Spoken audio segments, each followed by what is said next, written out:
हाँ जी। तो कल वाली क्लास में क्या पढ़ा था हमने?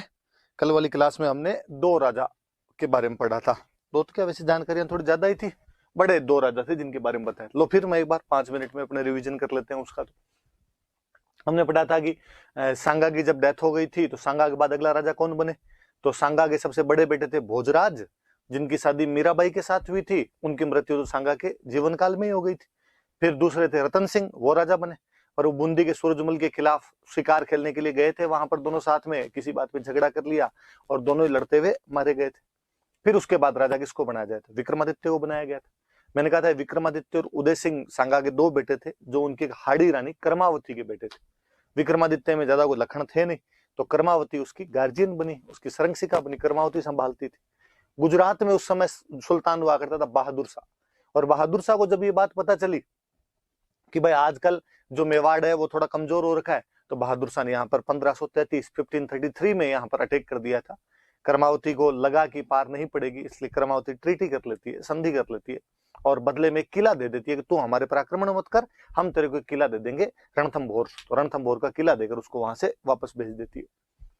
बहादुर शाह अगले साल फिर अटैक कर देता है। 1534-35 में उसने वापस अटैक किया। कर्मावती को लगा इस बार तो पार पड़ेगी नहीं। कहते हैं कर्मावती ने मुगल बादशाह हुमायूं को राखी भेजी थी कि तू मेरा भाई है और मेरी आगे सहायता कर। हुमायूं टाइम पर नहीं पहुंच पाया, उससे पहले लड़ाई करनी पड़ी। दुश्मन की सेना बड़ी हो, अपनी सेना छोटी हो, तो लड़ने का एक तरीका होता था जिसको साका बोलते थे। 1535 में चित्तौड़ का दूसरा साका किया गया। रानी कर्मावती जोहर कर लेती है और देवलिया प्रतापगढ़, जिसको आजकल अपने कहते हैं, देवलिया के बाघ सिंह थे, उनके नेतृत्व में केसरिया किया गया था। और देवलिया के बाघ सिंह के नेतृत्व में केसरिया हुआ, इसलिए उनका नाम भी पड़ गया देवलिया दीवान, कि उस दिन देवलिया वाले को क्या बनाया गया था?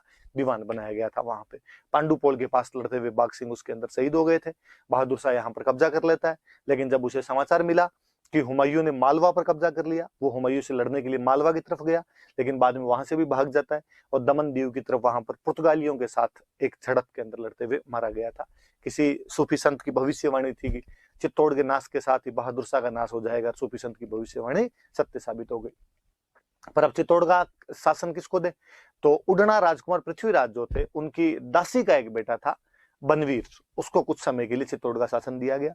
लेकिन बनवीर ने यहाँ पर मामला गड़बड़ कर दिया। उसने, कहते हैं, विक्रमादित्य को तो मार दिया, वो तो उस दिन उदय सिंह को भी मारना चाहता था, पर जो पन्ना दहाई थे वो अपने बेटे चंदन का बलिदान देकर उदय सिंह को बचा लेते हैं। उदय सिंह को लेकर कुंभलगढ़ जाते हैं, जहां का आशा देवपुरा नाम का आदमी उनको वहां पर शरण दे देता है। और थोड़े दिनों बाद में बाकी सामंतों को बुलाकर उदय सिंह को वहां पे प्रकट किया गया। फिर उदय सिंह के साथ सामंत गए। 1540 में उदयपुर में मावली नाम की जगह पर युद्ध लड़ा। जोधपुर का मालदेव भी साथ देने के लिए आया और यहाँ पर बनवीर को हराकर भगा दिया। बनवीर यहाँ से भाग गया था। फिर उसके बाद में उदय सिंह के टाइम में और क्या क्या बातें हुई? फिर उदय सिंह की शुरुआत में तो मालदेव से बहुत ज्यादा बनती थी, लेकिन बाद में एक झाली रानी थे, उनको लेकर, झालाओं की एक लड़की थी, उसको लेकर मालदेव के साथ विवाद हो गए थे। मालदेव भी वहां पे शादी करना चाहता था, शादी उदय सिंह ने कर ली थी। मैंने बताया था कुंभलगढ़ किले में उनका झाली रानी का महल आज भी है। इस बात पे उदय सिंह और मालदेव नाराज हो गए थे। बाद में जब उदय सिंह की अजमेर के हाजी खां पठान के साथ लड़ाई हुई थी, तो उसके अंदर मालदेव जो हाजी खान पठान का साथ देता है। उस युद्ध का मैंने नाम बताया था हरमाड़ा का युद्ध, अजमेर में जगह 1557 का वो युद्ध था। फिर मैंने बताया था कि 1559 में और आपके उदय सिंह के पोता हुआ था, महाराणा प्रताप के सबसे बड़े कुंवर अमर सिंह का जन्म हुआ था, इसलिए एकलिंग जी की धोख लगाने के लिए गए थे। फिर वहीं पर उन्होंने उदयपुर पास की पहाड़ियों में उदयपुर नामक एक पूरा नया शहर बसाया 1559 में, और वहां पर उदय सागर नाम की झील बनवाई थी, तो उदयपुर की स्थापना की थी। और फिर इन्हीं के टाइम में अकबर ने 1567-68 में हमला किया। इस बार चित्तौड़ वालों ने अपनी स्ट्रेटेजी चेंज की। राणा आता था, उसके परिवार को पहले ही गिरवा की पहाड़ियों में सुरक्षित भेज दिया गया। जयमल और पत्ता के नेतृत्व में चित्तौड़ के किले का मोर्चा संभाला गया। इस समय चित्तौड़ का तीसरा साका हुआ था और उसमें जयमल जो था वो पहले अकबर की संग्राम नाम की बंदूक जो थी उससे घायल हो गया था, इसलिए जयमल कल्ला राठौड़ के कंधों पर बैठकर युद्ध करता है। इधर जो आपके पत्ता की जो पत्नी थे, जयमल की जो बहन थे फूल कंवर, उनके नेतृत्व में यहाँ पर केसरिया होता है। जयमल और कल्ला राठौड़ जो थे, कल्ला राठौड़ कंधों पर बिठाकर युद्ध करता है, इसलिए कल्ला राठौड़ को हम चार हाथ का देवता कहते हैं। और ये दोनों लड़ते हुए साथ में मारे गए। ये आपके हनुमान पोल और भैरव पोल के बीच लड़ते हुए शहीद हुए थे। उधर पत्ता जो था वो आपके राम पोल के पास लड़ता हुआ शहीद हो गया था। कहते अकबर यहाँ पर कब्जा कर लेता है। अकबर ने कब्जा करने के बाद यहाँ पे 30,000 लोग कटवा दिए थे। अकबर ने एक नया सिक्का चलाया था, उसके बाद यहाँ पे सिक्का एलची एलची नाम का सिक्का यहाँ पर बाद में मुगलों द्वारा जारी किया गया था, तो वो भी थोड़ा याद रख लेना, पूछा हुआ सा सवाल था। और अकबर जयमल पत्ता की वीरता से बड़ा प्रभावित हुआ था और जयमल पत्ता की मूर्तियां उसने आगरा के किले में लगवाई थी, लेकिन बाद में औरंगजेब ने उन मूर्तियों को तुड़वा दिया।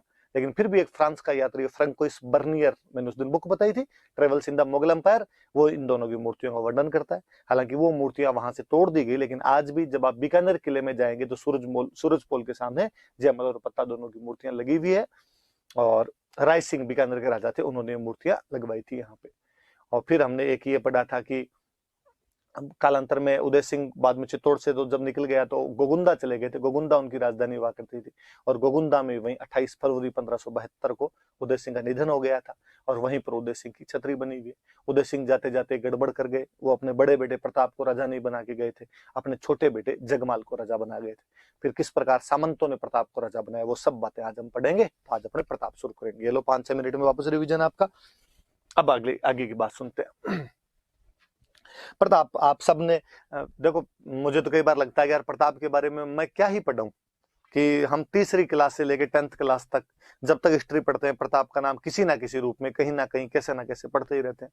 फिर प्रताप प्रातस्मरणीय है, जन जन का नायक है। राजस्थान ही नहीं, भारत ही नहीं, विश्व के लोग उस आदमी को जानते हैं। अनपढ़ आदमी भी प्रताप के बारे में जानता है। तो हमें तो स्वाभाविक रूप से, जो हम सिविल की तैयारी करने वाले लोग हैं, प्रताप के बारे में खूब सारी बातें पता होनी चाहिए। लेकिन फिर भी जो बातें अपने, मैं थोड़ा सा रिवीजन कर देता हूँ, एक तरीके से बता देता हूँ आपको कुछ बातें, तो आपकी थोड़ी समझ के अंदर आ जाएगी। चलिए, तो क्या क्या बातें हैं देखो प्रताप के बारे में। नॉर्मल शुरुआती इंट्रोडक्शन है, थोड़ा सा मैं बता दूं आपको। प्रताप की मम्मी का नाम क्या था, पापा का नाम क्या था, ये बता दें। तो प्रताप की जो माता थी उनका नाम था जयवंताबाई सोनगरा। जयवंताबाई सोनगरा नाम था। सोनगरा चौहान होते हैं भाई, आगे हम और पढ़ेंगे, जालोर पढ़ेंगे तब और बात आ जाएगी। पाली के सामंत थे अखेराज सोनगरा, उनकी बेटी थी, अखेराज सोनगरा की बेटी थी। और कहते हैं कि जब वहां पर उदय सिंह को कुंभलगढ़ के किलों में प्रकट किया गया था, बताया गया था कि भाई ये उदय सिंह है, तो कहा गया कि मेवाड़ के सामंतों ने मना किया, भाई हम कैसे मान ले उदय सिंह है, क्या पता चंदन नहीं हो। फिर फाइनली जब पता चला कि उदय सिंह है, तो कहा भाई इसके साथ अपनी बेटी की शादी कौन करेगा। तो पाली के जो अखीराज सोनगरा थे उनके साथ मैं कर दूंगा मेरी बेटी की शादी। तो अखीराज सोनगरा ने अपनी बेटी जयवंताबाई सोनगरा थे, उनकी शादी उदय सिंह के साथ की थी। और उन्हीं का बेटे जो थे वो महाराणा प्रताप, उन्हीं के बेटे हुए थे। पिताजी का नाम अपने को पता ही है, बताने की आवश्यकता नहीं कि पिताजी का नाम क्या था। तो पिताजी का नाम था उदय सिंह। मेवाड़ के महाराणा ही हुए, पिछले महाराणा जो हमने पढ़े थे वही थे। फिर लिखा हुआ है जन्म कब हुआ था, तो जन्म याद रखने वाली बात है, ज्यादातर जन्म तिथियां वगैरह मनाते ही रहते हैं तो आता ही रहता है। तो 9 मई 1540 ईस्वी को जन्म हुआ था। 9 मई 1540 एडी जो थी उसको जन्म हुआ था। पर है ना, कई बार आप देखना आजकल क्या थोड़ा सोशल मीडिया आ गया, तो फेसबुक पे इन प्रताप की जयंतियों फिर खूब सारी बधाई मिलती रहती है। तो कई बार क्या होता है, आप देखते हो कि कुछ लोग किसी दिन जयंती मना रहे हैं, कुछ लोग किसी दिन जयंती मना रहे हैं, कोई 9 मई को मना रहा होता है, कुछ किसी अलग ही तिथि को मना रहे होते हैं। फिर हमें लगता है यार ये कैसे हो गया। तो वास्तव में वो 9 मई 1540 तो जो अपना अब जो कैलेंडर चलता है, ग्रिगोरियन कैलेंडर चलता है, उसके अनुसार है। पहले जो अपना जो विक्रमी कैलेंडर चलता है, गांव में जिस कैलेंडर को हम फॉलो करते हैं, मम्मी अपना जो कैलेंडर मानती है चैत बैसाख जेठ वाला, तो उस कैलेंडर के अनुसार ही कुछ लोग प्रताप की जयंती मना लेते हैं। तो वो जो जेठ का महीना आता है,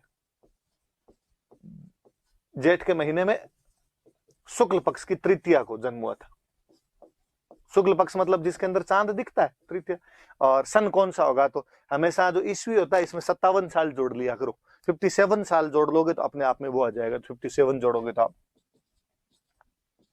ये आ जाएगा। तो ये विक्रमी कैलेंडर है, विक्रमी संवत है, तो ये भी याद रख लेना। तो ये थोड़ा पूछे तो नहीं एग्जाम में, पर वो कभी गड़बड़ी हो तो दिमाग में रखना कि 9 मई को मना रहे हैं, इसका मतलब तो तारीख के अनुसार मना रहे हैं, दिनांक डेट जो आज अपनी होती है उसके अनुसार मना रहे हैं। और कोई दूसरी डेट को मना रहा है यदि कोई, तो फिर आप देखना कि अरे महीना कौन चल रहा है, तो पक्का ज्येष्ठ चल रहा होगा, शुक्ल पक्ष होगा और उसकी तृतीया होगी, उसको वो लोग मना रहे होंगे। तो थोड़ा सा ध्यान रख लेना। अब इसके बाद कि प्रताप का जन्म कहां पर हुआ था, तो कहते हैं कुंभलगढ़ के किले में प्रताप का जन्म हुआ था। कुंभलगढ़ मैंने वैसे ही बताया था कि इनकी संकट मोचक राजधानी थी। तो कुंभलगढ़ के किले के अंदर प्रताप का जन्म हुआ था। कब हुआ प्रताप का जन्म, तो 9 मई 1540 को। देखो और एक बात बताऊं, ये वाली जब मैं तारीख पढ़ता हूं तो मुझे एक चीज बड़ी जोरदार सी लगती है कि 9 मई 1540 को प्रताप का जन्म हो गया। छोटी क्लासों में एक कहानी अपने को सुनाई जाती थी, कहानी क्या थी? कहानी ये थी कि बनवीर जब उदय सिंह को मारने के लिए गया था, तब पन्नाधाय जो थे वो अपने बेटे चंदन को वहां पर सुला देते हैं और उदय सिंह को बचा लेते हैं। बनवीर चंदन को मार के चला जाता है। फिर आगे की कहानी का इंटरेस्ट है, देखो आप आगे फिर कहानी ये कहती है कि पन्नाधाय उदय सिंह को घास फूस की टोकरी में डाल के लेके गए थे और घास फूस की टोकरी में लेके उसको कुंभलगढ़ जाते हैं। नहीं भाई, ऐसा कुछ भी नहीं था, कोई घास फूस की टोकरी में डाल के नहीं लेके गए थे उदय सिंह का। भाई आप ये कैसे कह सकते हो? वो जो घटना है घास फूस की टोकरी वाली जो बताते हो वो 1536 की बताते हो, 1536 की बताते हो। मतलब कोई बच्चा 1536 में इतना छोटा सा है कि उसको घास फूस की टोकरी में आप लेके जा रहे हो, और मात्र 4 साल बाद 1540 में उसके खुद के बेटा हो जाता है। तो ये तो बड़ा ही कॉन्ट्राडिक्टरी सा लगता है। तो नहीं, ऐसा कुछ भी नहीं था। तब तक काफी बड़ी उम्र थी, 14 साल के थे लगभग उदय सिंह, और कोई टोकरी में डाल के नहीं, बाकायदा अंगुली पकड़ के पापा पापा चला के लेके गए होंगे।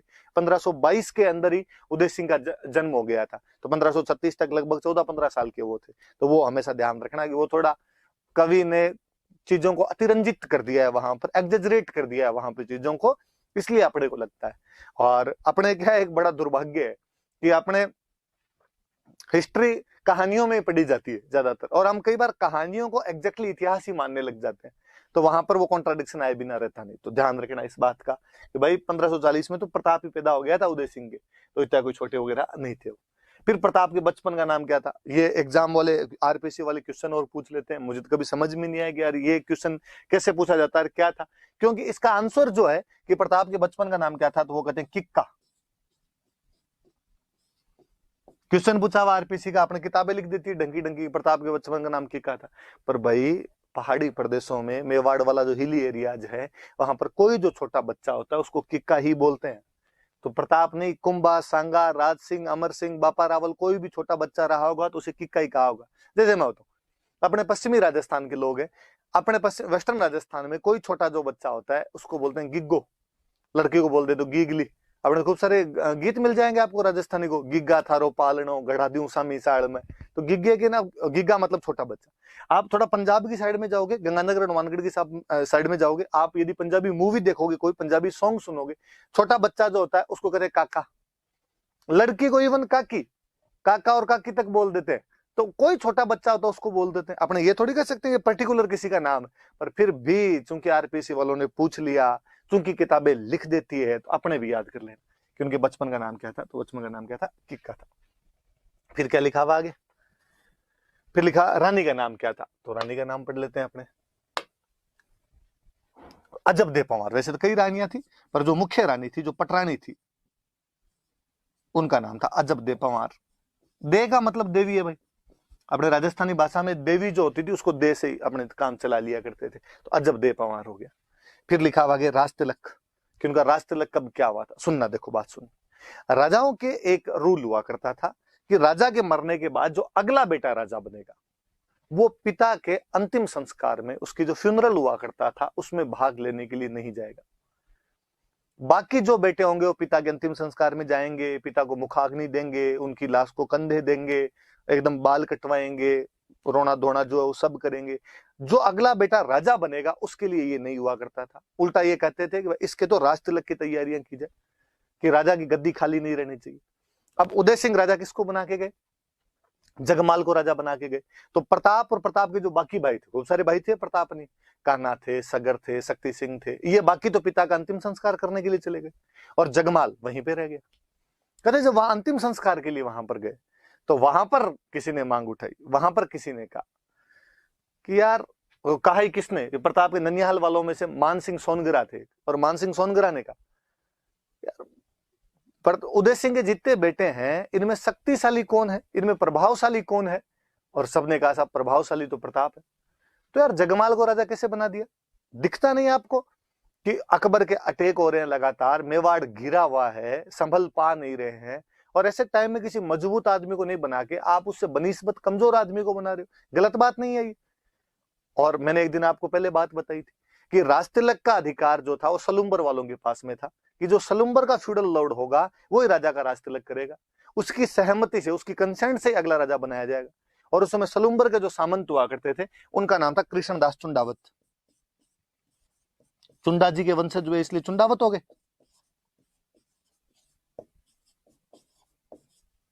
कृष्णदास चुंडावत नाम था। और उन कृष्णदास जी की तरफ देखते हुए कहा कि भाई ये क्या तरीका है, और आपकी सहमति क्या जगमाल के साथ है? और उन्होंने कहा नहीं भाई, हमारी सहमति जगमाल के साथ में नहीं, और हमारी सहमति तो प्रताप के साथ में, और लो हम तो प्रताप को राजा घोषित करते हैं। तो वहां गोगुंदा के अंदर ही प्रताप को शमशान घाट में राजा घोषित कर दिया गया था। वापस आए, वापस आगे उनको कहा, जगमाल जी को कहा कि जगमाल जी आप राजा नहीं हो, हम तो राजा प्रताप को बना के लाए, राजा वाली सीट पे प्रताप बैठेगा, आप सामने वाली सीट पे जाके बैठो। हालांकि जगमाल इससे बड़े नाराज हुए थे, जगमाल यहाँ से चला ही गया था वापस, वो अकबर के पास चला जाता है, और अकबर ने उसको एक जागीर दे दी थी, जहाजपुर की जागीर दे दी थी। और आगे मैं और जब सिरोही पढ़ाऊंगा तब मैं और बताऊंगा, बाद में अकबर ने उसको आधा सिरोही दे दिया था जगमाल को। तो जगमाल यहाँ से नाराज होकर अकबर के पास में चला गया था। प्रताप तो अब याद रखने वाले कि प्रताप का राज तिलक कहां पर हुआ, तो गोगुंदा। किसने किया, तो सलुम्बर वाले करेंगे। सलुम्बर वाला कौन है, तो कृष्णदास चुंडावत है, इन्होंने प्रताप का राज तिलक किया था। पर प्रताप ने कहा यार मजा नहीं आया यहाँ पे, तो गोगुंदा के अंदर तो अब यूं कोई जल्दबाजी में राज तिलक थोड़ा ढंग से करवाया जाए, तमंचे भी डिस्को करें, थोड़ा डांस वांस किया जाए। तो प्रताप ने वैसे भी अपनी राजधानी भी पहले गोगुंदा हुआ करती थी उदय सिंह के टाइम में, ये कुंभलगढ़ की तरफ शिफ्ट करते हैं, और अपना दोबारा विधिवत सिस्टमेटिक लीगल रूप से कोरोनेशन जो करवाया था वो बाद में कुंभलगढ़ के अंदर करवाया था। तो बाद में दोबारा राज तिलक हुआ उनका कुंभलगढ़ में। बाकायदा कुंभलगढ़ वाला जब राज तिलक हुआ तो आसपास के सारे राजाओं को न्योते दिए गए, इनविटेशन दिए गए, आओ एक राजा की कोरोनेशन सेरेमनी हो रही है।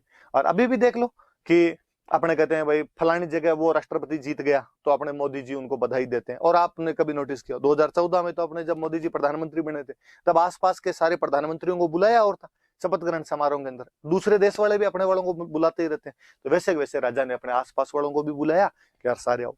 बाकियों के नाम तो याद रहे नहीं रहे, एक बंदे का नोटिस करने वाली बात है, इतिहासकारों ने उसको थोड़ा ज्यादा मेंशन किया। उस समय मारवाड़ का राजा हुआ करता था चंद्रसेन। कौन था मारवाड़ का राजा, चंद्रसेन। और ये अकबर से पंगे ले रहा था, अकबर के खिलाफ लड़ रहा था। तो चंद्रसेन भी इस राज तिलक समारोह के अंदर आया हुआ था, ये बात याद रखने वाली है कि देख लो प्रताप ने अकबर का एक जो विरोधी है उसको तो स्पेशल इनवाइट किया, तू तो आया यार, तू तो बता के जा क्या कैसा चल रहा है, थोड़ी प्लानिंग बता, उस हिसाब से हम भी थोड़ा करें। तो ध्यान रखना कि कुंभलगढ़ वाले राज तिलक समारोह में मारवाड़ से कौन आया हुआ था, तो मारवाड़ से चंद्रसेन आया हुआ था। ये प्रताप की डिप्लोमेसी है कि कहीं ना कहीं वो अकबर के जो विरोधी लोग हैं उनको इकट्ठा करने का प्रयास कर रहा है, उनके साथ में गठबंधन बनाने का प्रयास कर रहा है, उनके साथ में कोलोब्रेशन करने का प्रयास कर रहा है। तो याद रखना, तो प्रताप का पहला राज तिलक तो गोगुंदा में हो गया था, पर उसका विधिवत सिस्टमेटिक लीगली कोरोनेशन जो हुआ था वो कुंभलगढ़ के अंदर हुआ था। ये बात याद रख लेना। राजा कब बना प्रताप, तो 1572 के अंदर प्रताप राजा बन गया था। 1597 में तो लगभग 25 साल का शासन रहा। 28 फरवरी 1572 वही जो उदय सिंह के मृत्यु का दिन है, होली का त्योहार था, उसी दिन प्रताप का राज तिलक हुआ था। तो वो मैंने बात बताई दी थी, तो याद रख लेना। नहीं भी याद रहे तो लो मैं लिख देता हूं वापस, 28 फरवरी 1572 को राज तिलक हुआ था। आगे मृत्यु हम आगे और पढ़ेंगे तब पढ़ लेंगे। 25 साल ये याद रखना, क्योंकि मुझे याद है ये भी एक बार क्वेश्चन पूछा हुआ है कि प्रताप ने कितने वर्षों तक शासन किया था। तो प्रताप ने 25 साल शासन किया था, याद रख लेना थोड़ी बात है। ये मोटी मोटी सी बात कि मम्मी का नाम जयवंता बाई सोनगरा, पाली के खेरा सोनगरा की बेटी थी। पिता का नाम उदय सिंह, जन्म तिथि वैसे मानो तो 9 मई 1540, वैसे मानो तो ज्येष्ठ शुक्ल तृतीया, मतलब आपका वो जो विक्रमी कैलेंडर होता है उसके उसका, और जो उसका महीना है वो 15 सॉरी साल है जो उसका 1597 है। और उसका बर्थ पैलेस क्या था, तो कुंभलगढ़ के अंदर जन्म हुआ था। बचपन का नाम क्या था, किक्का, मैंने बात बताई दी आपको। रानी का नाम क्या था, खूब सारी रानियां थी, जो पटरानी आप यूं का दो उस टाइम की जो स्वीट हार्ट है वो जो थी वो अजब दे पवार थी, मुख्य जो रानी थी। और राज तिलक तो पहले गोगुंदा के अंदर हुआ, बाद में कुंभलगढ़ में, कुंभलगढ़ वाले में मारवाड़ का चंद्रसेन आया था। राज तिलक किया किसने, तो ये सलुम्बर वालों के पास में राइट होता था। सलुम्बर का बंदा कौन, तो सलुम्बर का कृष्णदास चुंडावत था। तो राज तिलक किसने कर दिया, कृष्णदास चुंडावत। उदय सिंह जी जगमाल को राजा बना के गए थे, जगमाल को जब नहीं बनाया नाराज होकर अकबर के पास चला गया। अकबर ने पहले तो उसको जहाजपुर की जागीर दे दी थी और फिर उसको आधा सिरोही दे दिया था। मैं जब सिरोही पढ़ाऊंगा तब ये बातें अपने और कर ली। ये प्रताप की शुरुआती जानकारी अपने पास। आगे बढ़ते हैं, और क्या क्या बातें अपने पास में।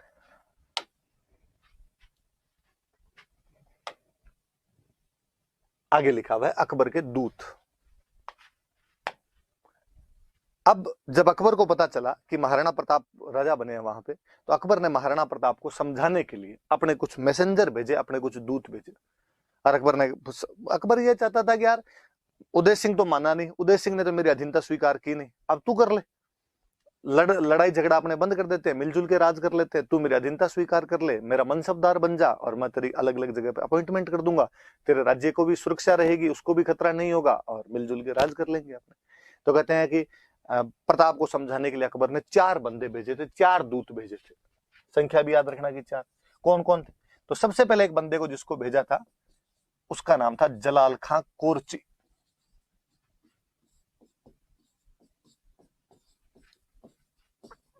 इसको तो राजा बनते ही भेज दिया था। 1572 में प्रताप राजा बनता है, 1572 के अंदर इसको भेज दिया गया था, जलाल खां कोरची को भेज दिया गया था। जलाल खां कोरची वाकपटु, बोलने में बहुत तेज, यूं विटी मैन था। इसको भेजा और इसको कहा कि तू यार जाके बात कर और मामला बिठा अपने। जलाल खां कोरची आया, आगे पहले तो अकबर की तरफ से बधाई दी कि सर आपको बहुत बहुत बधाई हो, आप राजा बने हो, बादशाह अकबर ने आपको ये देख लो साहब गुलदस्ता भेंट किया, भेजा है आपके लिए। प्रताप ने कहा थैंक यू यार। का थोड़ी सी बात और करनी थी आपको। हाँ बताओ क्या बात करनी थी? कि वो आपके पापा तो माने नहीं थे, आपका थोड़ा ट्रीटी विटी संधि बंदी के बारे में क्या कहना है? प्रताप ने कहा ना ना मेरा तो ऐसा कोई मूड नहीं, थोड़ा देख लो ऊपर नीचे लेगी कोई बात हो जाए। नहीं नहीं कोई मूड नहीं। पक्का? क्या पक्का? जलाल खां कोरची वापस गया और उसने जाके अकबर का एकदम साफ साफ मना किया। अपने मारवाड़ी में कहते हैं चिट्टो चिट्टो ना दियो, तो एकदम साफ साफ मना कर दिया है, मानने के लिए तैयार नहीं है। अकबर ने सोचा यार अब क्या किया जाए। अकबर के दिमाग में यार राजस्थान का बंदा है, राजस्थान का राजपूत राजा है, क्यों ना राजस्थान के किसी राजपूत को भेजा जाए ताकि इसको पटा सके। यंग बंदा 32 साल की उम्र में राजा बना है, क्यों ना किसी यंग को भेजा जाए ताकि उसकी बात थोड़ी मान ले। और अकबर के दरबार में एक यंग राजकुमार था मान सिंह। आमेर वालों का अपने राजकुमार हुआ करता था मान सिंह कछवाहा, और आमेर वालों ने अकबर की सबसे पहले अधीनता स्वीकार की थी, 1562 में ही कर ली थी, हम आगे और बताएंगे। बारमल अधीनता स्वीकार कर लेता है मान सिंह का जो दादा था। तो मान सिंह को भेजते हैं, और थोड़ा तेज तर्रार भी था मान सिंह। और अकबर ने मान सिंह को कहा मान सिंह जी आमेर गए हुए कितने दिन हो गए? मान सिंह ने कहा थोड़ा टाइम तो हो गया, तो जाओ छुट्टी है आपकी, और एक काम करना थोड़ा जाते उदयपुर की तरफ से होके जाना, तो उधर प्रताप से बात करके जाना, मेवाड़ से होके जाना। तो मान सिंह ने कहा ठीक है। तो दूसरा जो बंदा भेजा गया था वो बंदा था मान सिंह।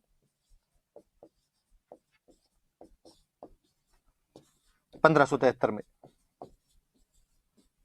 मान सिंह को भेज दिया। मान सिंह यहाँ पर आया, मान सिंह ने बात करने के लिए प्रताप को बुलाया यहाँ पे। कहते हैं बाकायदा शाम को डिनर का प्रोग्राम रखा गया, उदय सागर की जो पाल है वहां पे डिनर के लिए बुलाया गया। देखो प्रोटोकॉल होता है कि अमेरिका का विदेश मंत्री आए तो भारत का विदेश मंत्री मिल लेगा, रसिया का रक्षा मंत्री आए तो अपना रक्षा मंत्री मिल लेगा, पाकिस्तान का सूचना प्रसारण मंत्री आए तो अपना सूचना प्रसारण मंत्री, मतलब समकक्ष जो काउंटर पार्ट है आपका वो आपके उधर से बात करेगा। और प्रताप ने दिमाग लगाया कि यार आमेर का राजकुमार बात करने के लिए आया, तो क्यों ना मैं मेरे राजकुमार को भेज दूं। और प्रताप के जो बेटे थे सबसे बड़े बेटे उनका नाम था अमर सिंह, तो यार अमर सिंह को भेज दिया जाए। तो अमर सिंह को बातचीत करने के लिए भेज दिया।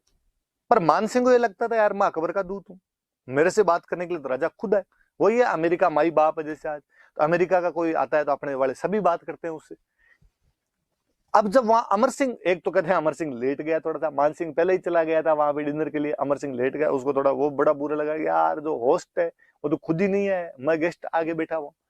फिर थोड़ा अमर सिंह के लिए कहते हैं, अमर सिंह थोड़ा बदमाश टाइप का था, अपने जो गाँव में कहते हैं भाई बहुत छरडो है, तो उस टाइप का था अमर सिंह। अमर सिंह थोड़ा लेट गया, जाके सामने बैठ गया। मान सिंह ने जाते ही पूछा और तुम्हारे पिताजी क्यों नहीं है, राणा जी कहाँ पे? और उसने यूं बेपरवाही के अंदाज के अंदर एकदम केयरलेस तरीके से उसने कहा पापा, पापा तो आज पेट दर्द कर रहा है उनका।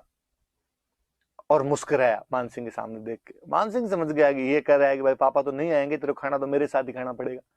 और मान सिंह ने कहा कि मान सिंह खड़ा हुआ, खड़े हो गए, उसने मुझे खाना वाना नहीं खाना, तुम्हारा डिनर वगैरह उछाल दिए उसने। और उसने कहा तुम्हारे पापा को जाकर कह देना कि मैं जो पेट दर्द है वो तुम्हें ठीक कर दूंगा, युद्ध के मैदान में मैं सेना लेके आऊंगा और वहीं देखेंगे अब तो। और वो जाने लगा। अमर सिंह बड़ा बदमाश आदमी, जैसे थोड़ा सा आगे चला मान सिंह और अमर सिंह ने पीछे से आवाज लगाई, अरे अरे अंकल सुनो तो, एक बात तो सुन के दो। क्या हुआ आप तेरे, क्या बात है? तो क्या कर रहे थे आप?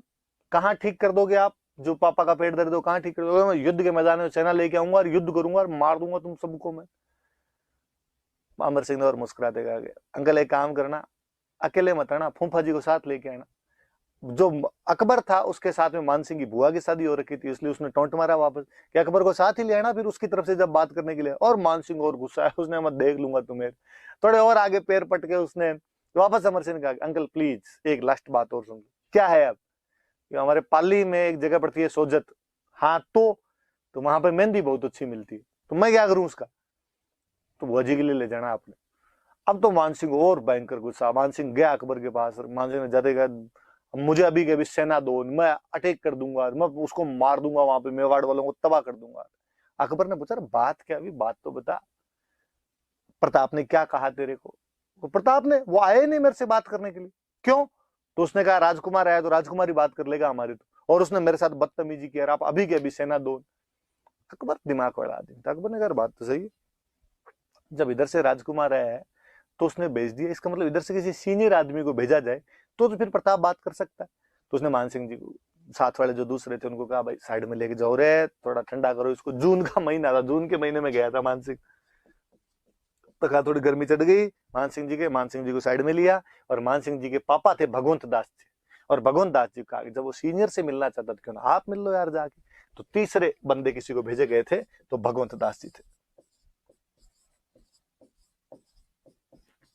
थोड़े दिन बाद में इनको भेज दिया था, 1573 में सितंबर में भेज दिया था इनको।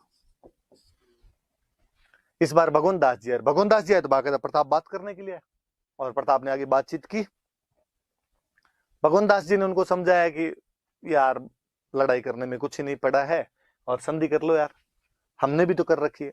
प्रताप ने उनको एक सिंपल सी बात की कि भगवंत दास जी, किसी टाइम में मेवाड़ जो था वो राजस्थान का सर्वोपरि स्टेट हुआ करता था, और आज से 50 साल पहले लगभग खानवा के युद्ध में जब अकबर के दादाजी के साथ, बाबर के साथ मेरे दादाजी राणा सांगा लड़ रहे थे, तो आपके आमेर से जो पृथ्वीराज जी थे वो हमारी तरफ से लड़ने के लिए, हमारे झंडे के नीचे लड़ने के लिए आए थे। अब हालांकि मेवाड़ में उतनी शक्ति नहीं रही होगी, पर आप आमेर वाले शक्तिशाली हो रखे हो, आप एक काम करो, आप अकबर के खिलाफ लड़ाई कर लो, मैं आपके झंडे के नीचे लड़ लूंगा, लेकिन अकबर के झंडे के नीचे तो मैं आज लड़ू कल लड़ू। भगवान दास जी ने कहा यार मुझे लगता है तेरे दादाजी का भी थोड़ा दिमाग सरका हुआ ही था, तुम वापस वही गलतियां कर रहा है, और हम तो तुम्हारे झंडे के नीचे नहीं लड़ेंगे, तुम्हें जैसे करना हो वैसे कर लो, मैं तो तुम्हें समझाने आया था, मानो तो ठीक, नहीं मानो तो ठीक। भगवान दास जी ने जाके वापस अकबर को कहा नहीं मान रहे वो, तो अकबर ने फिर एक प्रयास और किया, अकबर ने कहा बातचीत यार, बात करने से थोड़ी बात बनती है। इस बार वापस अकबर के वित्त मंत्री जो फिनांस मिनिस्टर हुआ करते थे टोडरमल, टोडरमल जी को भेजा, इसी साल में इनको भेज दिया था 1573 में, तीनों 1573 में ही आए थे, ये दिसंबर में, छठे महीने में, 9वें महीने में, 12वें महीने के अंदर सीधे सीधे से आए। वो एक 72 में, बाकी तीनों 73 के अंदर आए थे।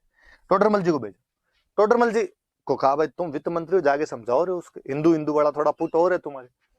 टोडरमल जी आए, उन्होंने प्रताप को आगे समझाया कि देख मैं तो उसका वित्त मंत्री हूँ अकबर का, मुझे तो पता है उसके कितना खजाना पड़ा है, कितने बड़े भारत का वो राजा है, कितने पैसे हैं, वो तो कितने भी साल लड़ लेगा, उसकी कोई फर्क नहीं पड़ना है।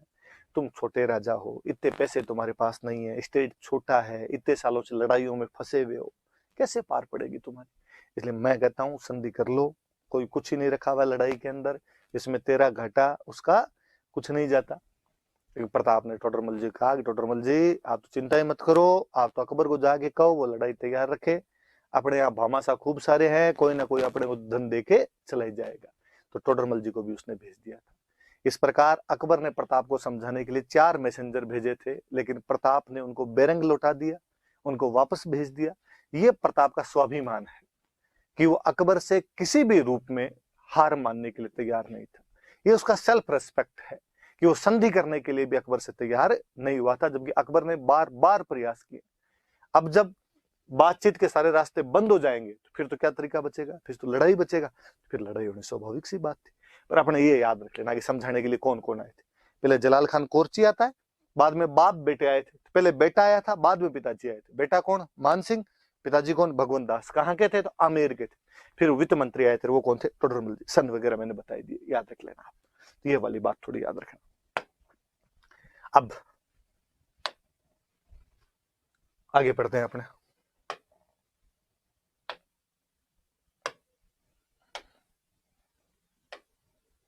आगे आगे आगे बढ़ते हैं। देखो अब जब बातचीत के सारे रास्ते बंद हो गए तो युद्ध होना था, युद्ध हुआ। प्रसिद्ध युद्ध इतिहास का आप सब जानते ही हैं, मुझे ज्यादा बताने की आवश्यकता ही नहीं इस युद्ध के बारे में, फिर भी थोड़ी बात करते हैं। लिखा हुआ हल्दी घाटी युद्ध।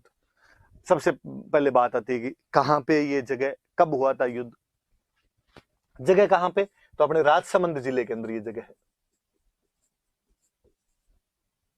युद्ध कब हुआ, वापस वही जून का महीना, 18 जून 1576, यही तारीख। हालांकि कुछ इतिहासकार जो अपने हैं ये इसको 21 जून भी मानते हैं, पर अपने तो भाई राजस्थान बोर्ड वाली किताबों में उन सब में 18 जून ही दी हुई है, तो आप तो अपने 18 जून ही मान लेना। किसके बीच में युद्ध हुआ, तो भाई राणा प्रताप और अकबर की सेनाओं के बीच में युद्ध हुआ।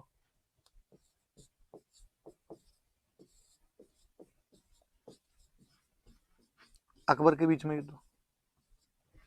क्या अकबर खुद युद्ध में भाग लेने के लिए आया था, नहीं। ये ज्यादातर होता ही था कि मुगल बादशाह खुद कम ही आया करते थे, अपने कमांडर भेज दिया करते थे। अकबर ने खुद ने भाग नहीं लिया था। तो कौन आया था, तो अकबर की तरफ से उसके सेनापति आए थे, 2 सेनापति आए थे, एक तो मान सिंह और एक आसफ खां नाम करके 2 सेनापति थे। मान सिंह को पहली बार किसी युद्ध में इंडिपेंडेंट कमांडर बना के भेजा गया था, तो हल्दी घाटी का युद्ध है। पहली बार स्वतंत्र सेनापति था वो, फर्स्ट टाइम इंडिपेंडेंट कमांडर बनाया गया, उसे स्वतंत्र सेनापति बनाया गया था मान सिंह को, और एक साथ में आसफ खां को भेजा। अकबर माइंड से खेल रहा है। अकबर कहीं ना कहीं चाहता है कि जो मान सिंह का जो गुस्सा है उसको एक्सप्रेस करने का मौका मिले, और ये जब उसको एक्सप्रेस करेगा तो ढंग से लड़के आएगा। तो उसने आसफ खां और मान सिंह को कहा भाई तुम दोनों जाओ इधर से। तो इधर प्रताप की तरफ से आसपास में जो भी मुगलों के विरोधी थे, आसपास में जो भी अकबर के विरोधी थे, उन सबको प्रताप ने इकट्ठा किया, उनकी सेनाएं आई। जैसे ग्वालियर से एक बंदा आया था रामसात तोमर, इन ग्वालियर वालों की बनती नहीं थी अकबर के साथ, और ये केवल खुद ही नहीं आया था, 3 बेटे और सालीवाहन आया था, भवानी सिंह आया था, प्रताप सिंह आया था, तो ग्वालियर से आए थे रामसात तोमर।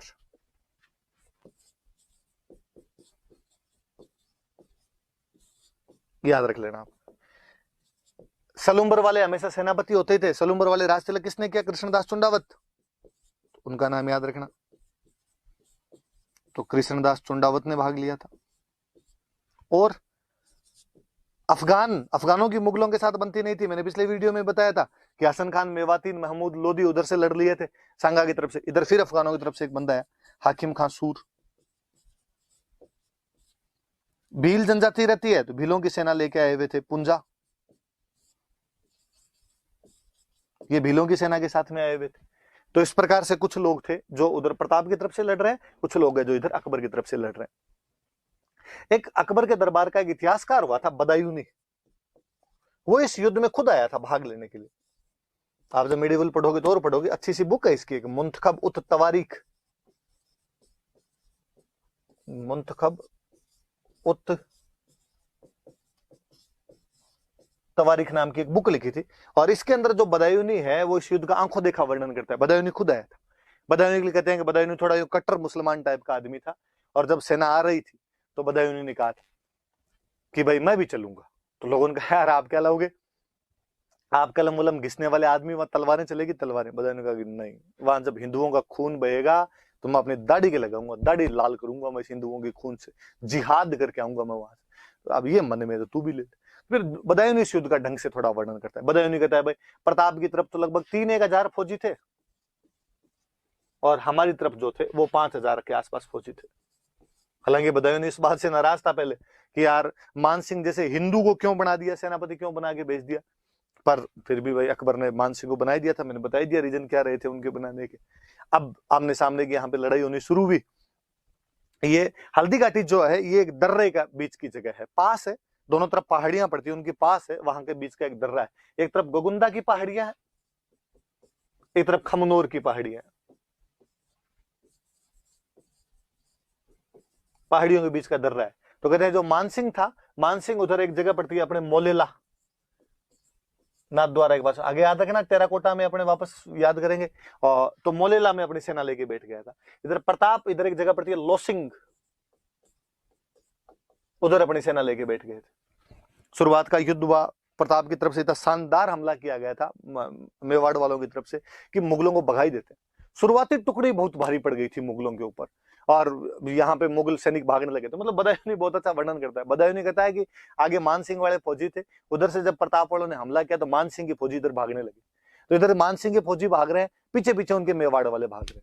तो मेरे तो ये भी नहीं समझ में आया कि तीर किस पे चलाऊं, कि इधर ही हमारे वाले भाग रहे थे, उनके पीछे मेवाड़ वाले आ रहे हैं। तो मान सिंह ने आसफ खान पास में खड़ा था और आसफ खान से पूछा कि आसफ खान तीर चलाऊं किस पे। आसफ खान ने कहा आंख बंद कर और तीर चला, दोनों तरफ से मरने तो हिंदू ही है, तेरा कर्तव्य तो जो तू लेके आया था वो तो पूरा हो ही जाएगा, तुझे हिंदुओं को मारना था, भले मान सिंह वाले मरे भले प्रताप वाले मरे। तो वो वर्णन नहीं करता है कि भाई वहां से हमारी सेना भाग छूटी थी।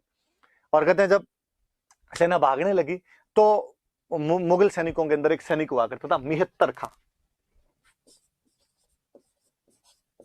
वो बेचारा मिहत्तर खां नाम का एक सैनिक था और वो भाग के आया, आगे आया पीछे से, और उसने आगे झूठा मोटा ही कहा कि अरे भागो मत रो, अकबर आ रहा है, अकबर आ रहा है, खुद बादशाह सेना लेके आ रहे हैं बड़ी। तो अकबर के आने की सूचना सुनी तो जाके मुगलों के थोड़े पैर जमे, मुगलों ने वापस लड़ना शुरू किया।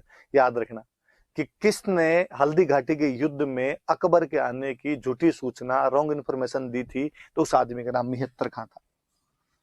कौन हल्दी घाटी के युद्ध का आंखों देखा वर्णन करता है तो बदायूंनी करता है। बदायूंनी की किताब का नाम क्या था? मुंतखब उत तवारीख था। कौन सा इतिहासकार हल्दी घाटी के युद्ध में खुद भाग लेता है तो बदायूंनी भाग लेता है। तो सारी बातें थोड़ी सी आप याद रखना। और मिहत्तर खां नाम के सैनिक ने ये अफवाह फैलाई थी कि भाई खुद आ गया, अकबर खुद आ गया। मुगल सेना ने जैसे तैसे लड़ना शुरू किया। उधर प्रताप ने जब देखा कि यार मानसिंह उधर सेनापति बना, हाथी पे बैठा हुआ मानसिंह, मानसिंह के हाथी का नाम था मर्दाना, मर्दाना नाम के हाथी के ऊपर बैठा हुआ था। मानसिंह का जो हाथी था क्या नाम था उसका? मर्दाना नाम करके हाथी था। प्रताप के पास अपने जानते हैं घोड़ा था प्रताप का, चेतक। और कहते हैं प्रताप को इतना गुस्सा है कि प्रताप अपने चेतक को एकदम मर्दाना के सामने लेके चला गया। और चेतक इतना समझदार घोड़ा कि चेतक ने अपने अगले दोनों जो पैर थे वो मर्दाना की सूंड के ऊपर लगा दिए, मानसिंह के हाथी की सूंड के ऊपर लगा दिए। और प्रताप अपना भाला फेंकता है, मानसिंह जैसे तैसे होदे में बच जाता है। होदा जो ऊपर हाथी पे बैठने की जगह होती है उसके अंदर बैठ जाता है और अपने वार को उसको बचाता है। पर मानसिंह बड़ा इंटेलिजेंट आदमी था। कहते हैं कि उसकी जो हाथी की सूंड थी उसने एक चाकू लगा रखा था, एक कटार लगा रखी थी, नाइफ लगा रखा था। और जब चेतक अपने पैर उतार रहा था वापस, तब उसके अगले दोनों पैर कट गए। अब चेतक ढंग से मूव नहीं कर पा रहा था एकदम। और प्रताप ने जब देखा कि घोड़े के पैर कट गए, इसलिए वो घोड़े को जैसे तैसे करके वहां से युद्ध भूमि से बाहर निकालता है और युद्ध भूमि से बाहर निकल जाता है। कहते हैं कि मेवाड़ में जब भी राणा युद्ध भूमि से बाहर जाता या राणा को युद्ध भूमि से बाहर लेके जाया करते थे तो कोई ना कोई झाला जो होता था वो राणा के चिन्ह पहन के और राणा की जगह लड़ता था। हमने पढ़ा था कि खानवा युद्ध में जब सांगाजी घायल हो गए थे तो उनकी जगह पे झाला अज्जा लड़ा था। एक बार फिर एक झाला ने वीरता दिखाई, इस बार था झाला बिद्दा। हम उसे झाला बिद्दा भी कहते हैं या उसे हम झाला मानसिंह भी कहते हैं। वो झाला बिद्दा या झाला मानसिंह जो था वो प्रताप के सारे जो राज चिन्ह है वो ग्रहण करता है और वहां पर बैठ के लड़ता है। मुगल भाग ही छूटे थे उसके बाद में, प्रताप इधर निकल जाता है बाहर और मुगलों ने भी प्रताप का पीछा करने की कोई जहमत नहीं उठाई। बदायूंनी कहता है एक तो जून की झुलसा देने वाली गर्मी थी, फिर हमारे सैनिक इतने हार चुके थे कि उनमें हिम्मत ही नहीं बची थी कि वो प्रताप का पीछा कर पाते। फिर हमारे सैनिकों को इतना डर था कि उनको लगा कहीं पीछे गए और इन्होंने मेवाड़ वालों ने हमला करके हमें मार दिया तो हम क्या करेंगे। तो बदायूंनी कहता है हमने उसका पीछा ही नहीं किया। और बदायूंनी तो और लिखता है कि उसके बाद हम वहां से गोगुंदा की तरफ आए और हमने चारों तरफ हमारे जहां हम बैठे थे उसके चारों तरफ दीवारें वगैरह चुनवाई ताकि प्रताप के सैनिक आके हम पे रात में हमले नहीं कर दे। पर जो प्रताप के भील सैनिक थे वो दिन में रात में हमारे पर हमले करते, हमारी सेना जहां कहीं भी जाया करती थी उसको बीच में लूट लिया करते, अनाज और पानी की समस्या उत्पन्न कर दी थी। हमने जैसे तैसे करके अजमेर तक का रास्ता लिया था। तो बदायूंनी ढंग से हार का वर्णन कर देता है इस युद्ध के अंदर। और बदायूंनी और कहते हैं कि इस युद्ध के बाद में जब मानसिंह और आसफ खान जब वहां पे पहुंचे, अकबर के पास में पहुंचे, तो अकबर ने जाते ही पूछा कि क्या युद्ध जीत गए? मानसिंह आसफ खान ने कहा कि नहीं। तो क्या प्रताप को पकड़ लाए? तो उन्होंने कहा कि नहीं। तो क्या प्रताप मर गया? तो नहीं। तो अकबर ने कहा तो क्या सोच के आए थे? सरदार खुश होगा, सरदार इनाम देगा, मंगतो लीचड़ो, शर्म नहीं आई तुम्हें? हार के आगे वहां से, और आज के बाद दोनों ने मुंह दिखा दिया तो देख लेना। कहते हैं ड्यूटी बंद करवा दी थी मानसिंह और आसफ खान का, और दरबार में आना बंद करवा दिया था। मुझे तो हमेशा दया आती है जब कई इतिहासकार बाद में कहते हैं कि साहब हल्दी घाटी में प्रताप हार गया था।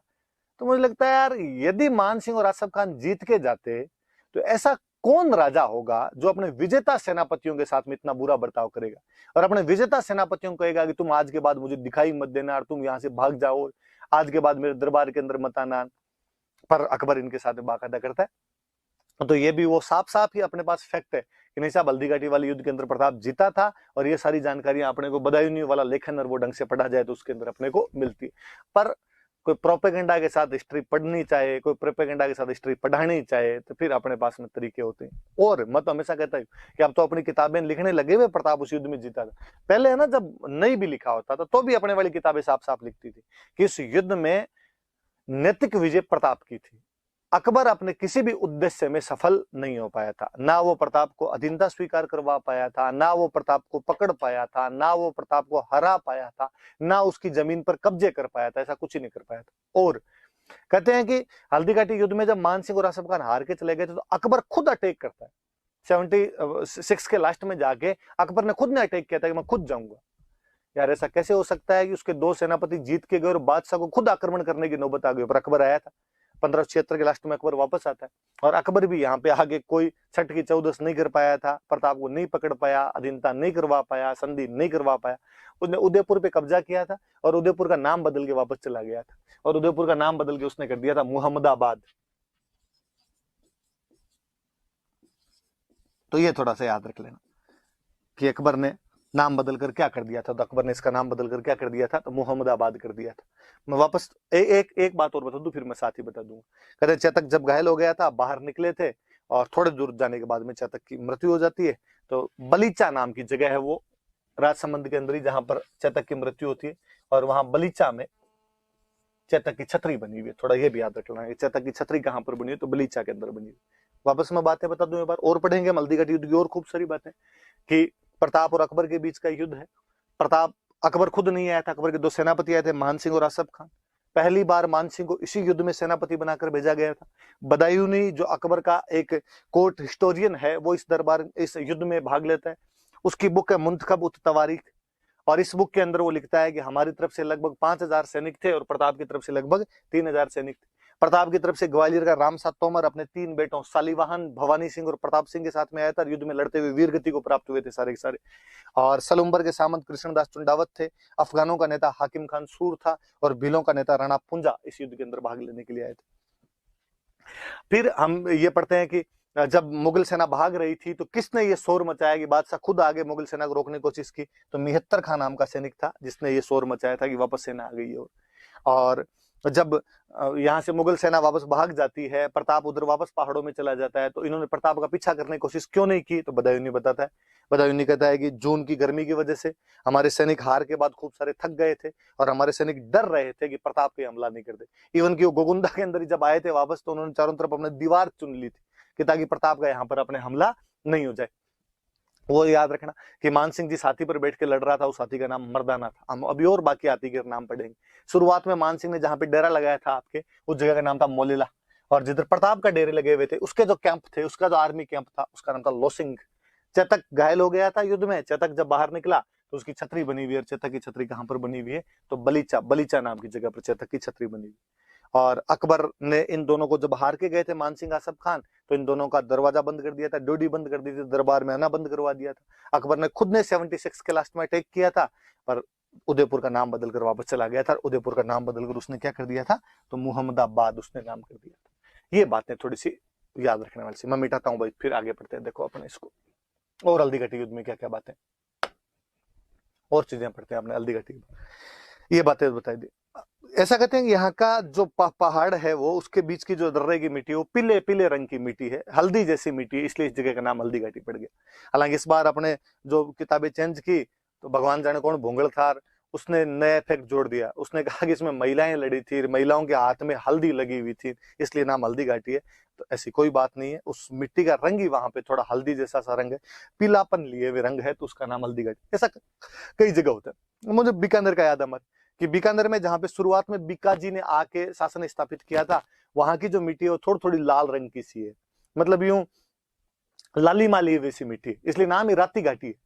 मारवाड़ी के अंदर जो लाल रंग होता है उसको अपना राता बोलते हैं, तो उसका नाम राती घाटी पड़ गया। वैसे ये थोड़ा पीले रंग लिए हुए, तो इसका नाम क्या हो गया, अपने आप में हल्दी घाटी नाम हो गया था। अब हल्दी घाटी युद्ध की थोड़ी और बातें। हल्दी घाटी युद्ध को अलग अलग इतिहासकारों ने अलग अलग नाम दिए, किसी ने उसको किसी नाम से पुकारा, किसी ने उसको किसी नाम से पुकारा। क्या क्या नाम है वो देखते हैं अपने। जैसे बदायूं इस युद्ध में खुद आया हुआ था, अकबर का इतिहासकार है, तो बदायूं इस युद्ध का जो नाम देता है वो देता है बैटल ऑफ गोगुंदा। वो कहता है गोगुंदा का युद्ध।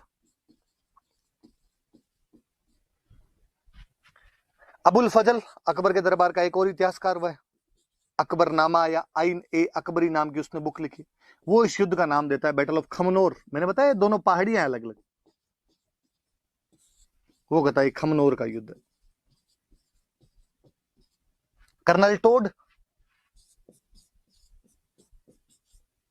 कर्नल जेम्स टोड यूरोप के थे, तो उनको तो अपने यूरोप वाले युद्ध याद आएंगे, और उन्होंने कहा कि मेवाड़ की थर्मोपोली है। मैं अभी थोड़ी देर में बताऊंगा आपको थर्मोपोली क्या है, आप तो इतना याद रखो। उनका ये मेवाड़ की थर्मोपोली है, याद रखना आपने। और अपने एक राष्ट्रवादी इतिहासकार हुए हैं बाद में, आदर्शी लाल श्रीवास्तव।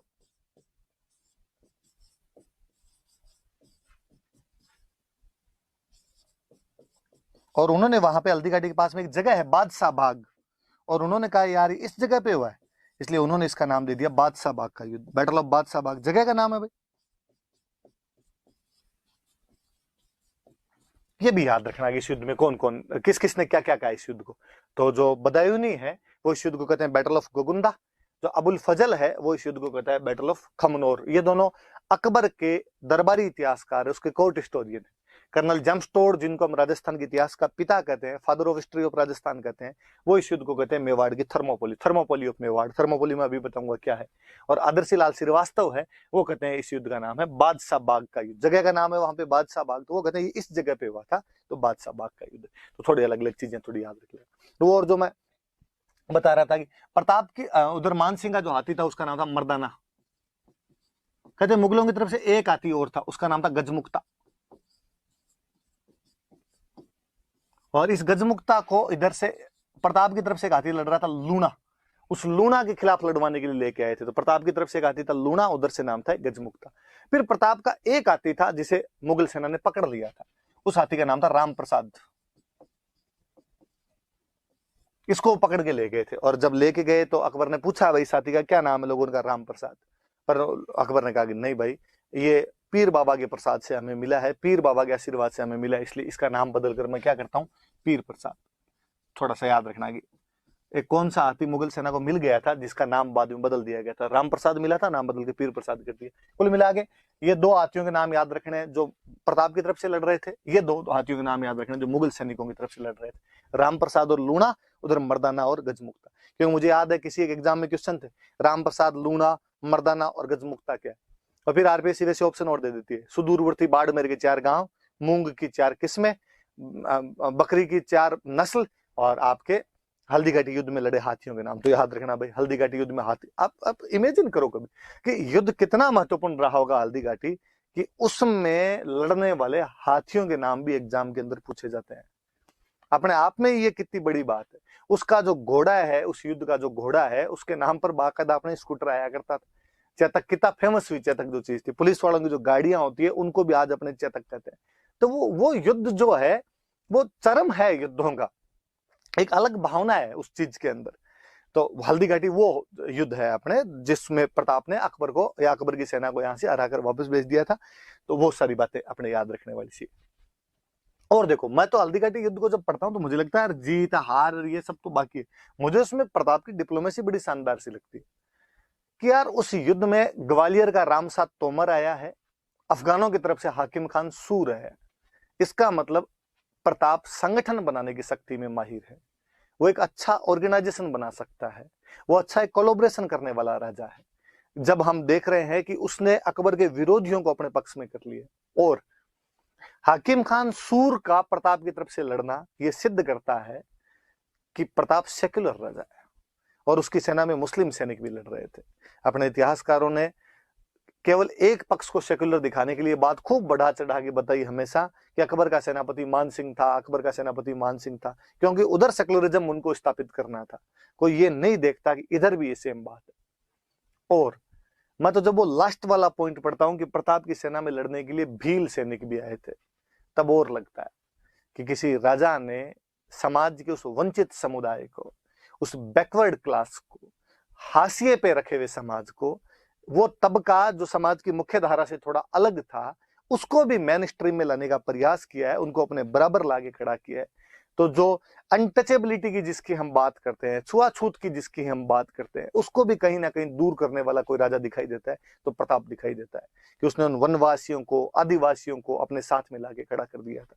तो वो वाले नाम जो है, जो अपने आप में ये दिखाते हैं कि वो कितना ब्रॉड माइंडेड बंदा था, वो कितना समरसता फैलाने वाला आदमी था। ये सब चीजें, ये सब गुण उसके प्रताप के वहां से दिखाई देते हैं अपने को।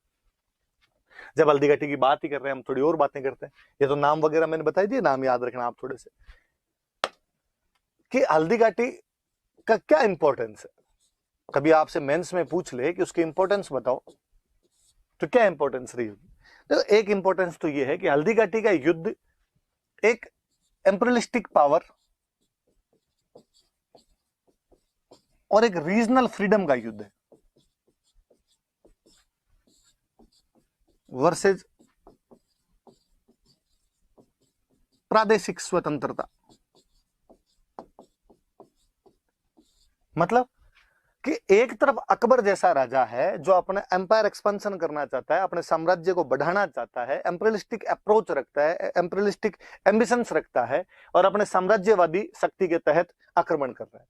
पर दूसरी तरफ एक बंदा है जो अपने रीजनल फ्रीडम को, अपने रीजनल इंडिपेंडेंस को, अपनी क्षेत्रीय स्वतंत्रता को, अपनी प्रादेशिक स्वतंत्रता को बचाने का प्रयास कर रहा है। ये देखिए ठीक वैसा है जैसा हम अंग्रेजों के खिलाफ लड़ रहे थे, कि अंग्रेज एक साम्राज्यवादी ताकत थे, वो पूरे भारत पर कब्जा करना चाहते हैं या भारत पर कब्जा किया उन्होंने, और उसके खिलाफ हमारे लोग उठ खड़े हुए।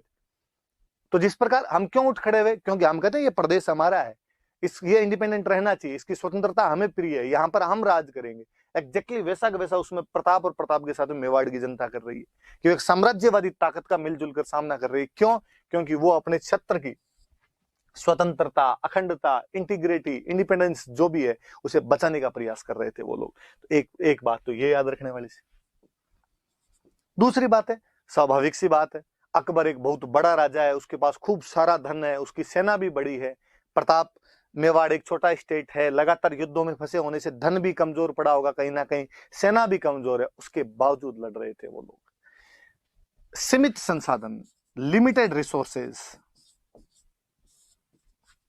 के बावजूद प्रताप लड़ा था। इससे उसकी जो सेना थी, उसकी जो जनता थी, उसमें एक होप और मोरलिटी की भावना जगी, आशा और नैतिकता का संचार होता उसकी सेना में। होप नजर आई है कहीं ना कहीं कि नहीं, हमारा राजा हमारे साथ खड़ा है, भले ही उसके पास संसाधन कम हो लेकिन लड़ रहा है। एक नैतिकता दिखाई देती है, मोरलिटी बढ़ती है लोगों की, मोरल अप होता है लोगों का कि नहीं यार लड़ेंगे, धन कम है तो क्या हुआ, हमारा जो राजा है वो लड़ रहा है। वो मैं हमेशा एक सिंपल सा एग्जाम देता हूँ।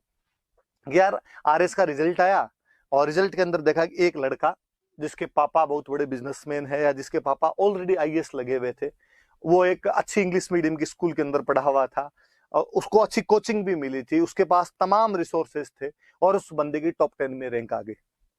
एक उसका विपरीत, एक ठेठ कोई जैसलमेर बॉर्डर का कोई एक लड़का जो शुरुआत से ही ग्रामीण स्कूल के अंदर या गवर्नमेंट स्कूल के अंदर पढ़ा था, इसके पिताजी एक साधारण किसान है या कई बार किसान भी नहीं, कोई मजदूर है, और उसने पढ़ाई भी अपने जैसे तैसे करके पूरी की है और फिर तैयारी भी संघर्ष करते हुए, छोटे मोटे कोई साथ में नौकरी करते हुए भी अपनी तैयारी की है या बेरोजगारी के अंदर ही अपनी तैयारी की है और उसका सिलेक्शन होता है। भले उसकी रैंक मैं तो कहता हूँ 200 रैंक आती है, अगले दिन अखबार में या हमारे आसपास में चर्चा किसकी होती है, उस टॉप 10 वाले की या उस 200 वाले की होती है? ऑब्वियसली अखबारों के अंदर हमेशा आएगा किसान का बेटा बना, संघर्ष के बावजूद बना, बेरोजगारी के बावजूद बना। हम उस सेकंड वाले की बात करते हैं। क्यों? क्योंकि हम कहते हैं यार उसके रिसोर्सेज लिमिटेड थे, उसके बावजूद उसने हार नहीं मानी। हल्दी घाटी का युद्ध ये सिखाता है कि भले ही हमारे रिसोर्सेज लिमिटेड हो, उसके बावजूद हार नहीं माननी है, उसके बावजूद लड़ाई करनी चाहिए और लड़ाई करने से जीत मिलती है। इससे जो आसपास के बाकी लोग होते हैं आपके, उनके अंदर कहीं ना कहीं आशा दिखती है, उनमें कहीं ना कहीं मोरल अप दिखता है उनका। फिर हल्दी घाटी का युद्ध राष्ट्रवाद की भावना सिखाता है, नेशनलिज्म सिखाता है। और राष्ट्र देखो पहले होता क्या था, पहले ये नेशनलिज्म वाली भावना ही नहीं थी, पहले सेनाएं लड़ती थी।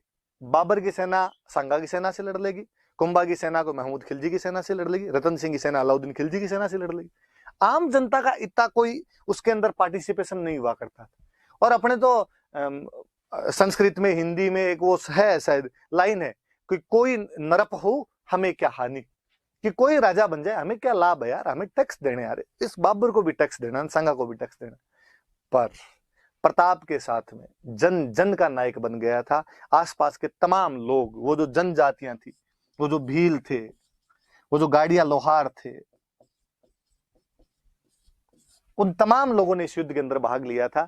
इसलिए जनता के अंदर, आम पब्लिक में यदि नेशनलिज्म को युद्ध जगाता है तो वो युद्ध हल्दी घाटी है।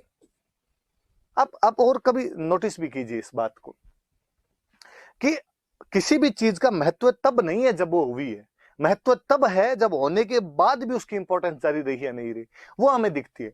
कि हल्दी घाटी आज भी राष्ट्रवादियों के लिए मोटिवेटर का काम करता है, आज भी राष्ट्रवादियों के लिए, नेशनलिस्ट के लिए इंस्पिरेशन का काम करता है।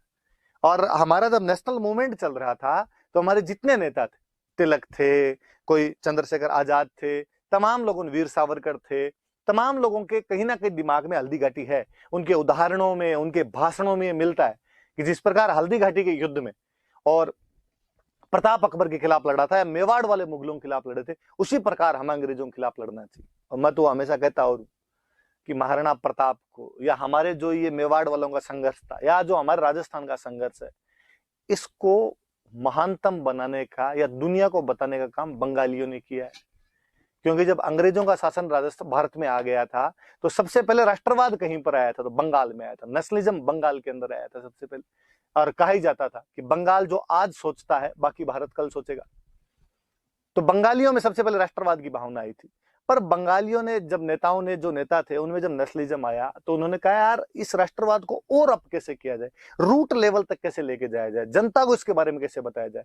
तो ऐसे हीरो होने चाहिए अपने पास में, जो अतीत से लिए जाएं, जो पास्ट से लिए जाएं अपने, ताकि लोगों का मोरल अप कर सके, लोगों को इंस्पिरेशन दे सके, लोगों को मोटिवेट कर सके। वो हीरो राजस्थान वाले थे तमाम। तो अपने राजस्थान के इतिहास को तो आगे फॉरवर्ड करने वाले वो लोग, उन्होंने तब तक जेम्स टोड की किताब पढ़ ली थी, टोड की किताब के आधार पर उन्होंने ये बताना शुरू किया कि यार क्या लड़े होंगे। इसलिए हम हमेशा वो नेशनलिस्ट के लिए एक मोटिवेशन का काम करता है। मैं हमेशा और कहता हूं ऐसी चला दो यार, वो हमेशा हमेशा मैं एक बात हमेशा और कहता रहता हूं कि आप कभी खानवा जाओ, कि आप कभी खानवा गए तो पहली बात तो किसी के मन में नहीं आता कि खानवा जाके, भाई भारत में युद्ध क्षेत्र कौन कौन से, कि पानीपत है, तराइन है, ये सब युद्ध क्षेत्र है।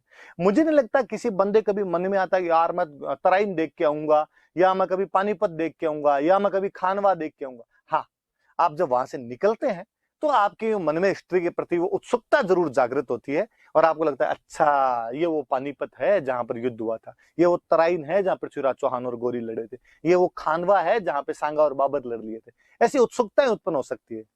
परंतु आप और मैं हमेशा देखते हैं, आपने आसपास में नोटिस किया होगा कि जो कोई उदयपुर आता है वो हल्दी घाटी जाता है। इवन हल्दी घाटी जाता ही नहीं है, लोग हल्दी घाटी से बाकायदा मिट्टी उठा के लाते हैं, साथ लाते हैं, घर रखते हैं।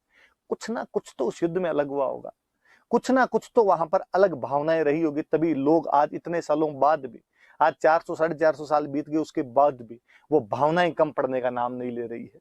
हल्दी घाटी से जुड़ाव आज भी उतना ही है। हल्दी घाटी नाम आते आज भी कहीं ना कहीं हमारे रोम रोम खड़ा होता है, रोंगटा खड़ा होता है। हम उसके बारे में जानना चाहते हैं, पढ़ना चाहते हैं, खूब सारी बातें हैं। आज भी मैं तो कहता हूँ उस पर चर्चा भी चल रही है, तो उसका क्या कारण है? और किसी युद्ध पे तो इतनी चर्चा नहीं चलती, इसका मतलब उस युद्ध में उस दिन कुछ अलग बातें हुई थी। तो हल्दी घाटी आप याद ही रखना भाई, उसका महत्व याद रखना, इंपॉर्टेंस याद रखना। इंपॉर्टेंस पूछे, कॉन्सिक्वेंस पूछे आपसे, आपसे कोई उसका इम्पैक्ट पूछे, तो ये सारी बातें याद रखना। हल्दी घाटी का क्या महत्व। बड़ी सी बात तो यही थी प्रताप के बारे में, हल्दी घाटी आप जानते हो, मैंने थोड़ी सी बातें और बता दी आपको। अब आगे बढ़ते हैं। देखो इसके बाद लो एक और युद्ध और आ गया। मैंने कहा कि हल्दी घाटी के अंदर जब मान सिंह और आसफ खान हार के चले गए, अकबर खुद आया, और अकबर ने खुद ने आके यहाँ पे कमांड किया, लेकिन अकबर भी कुछ ही नहीं कर पाया। उदयपुर का नाम मोहम्मदाबाद करके वापस चला गया। तो अब अकबर ने अपने एक बेहतरीन कमांडर को भेजा था, शाहबाज खान।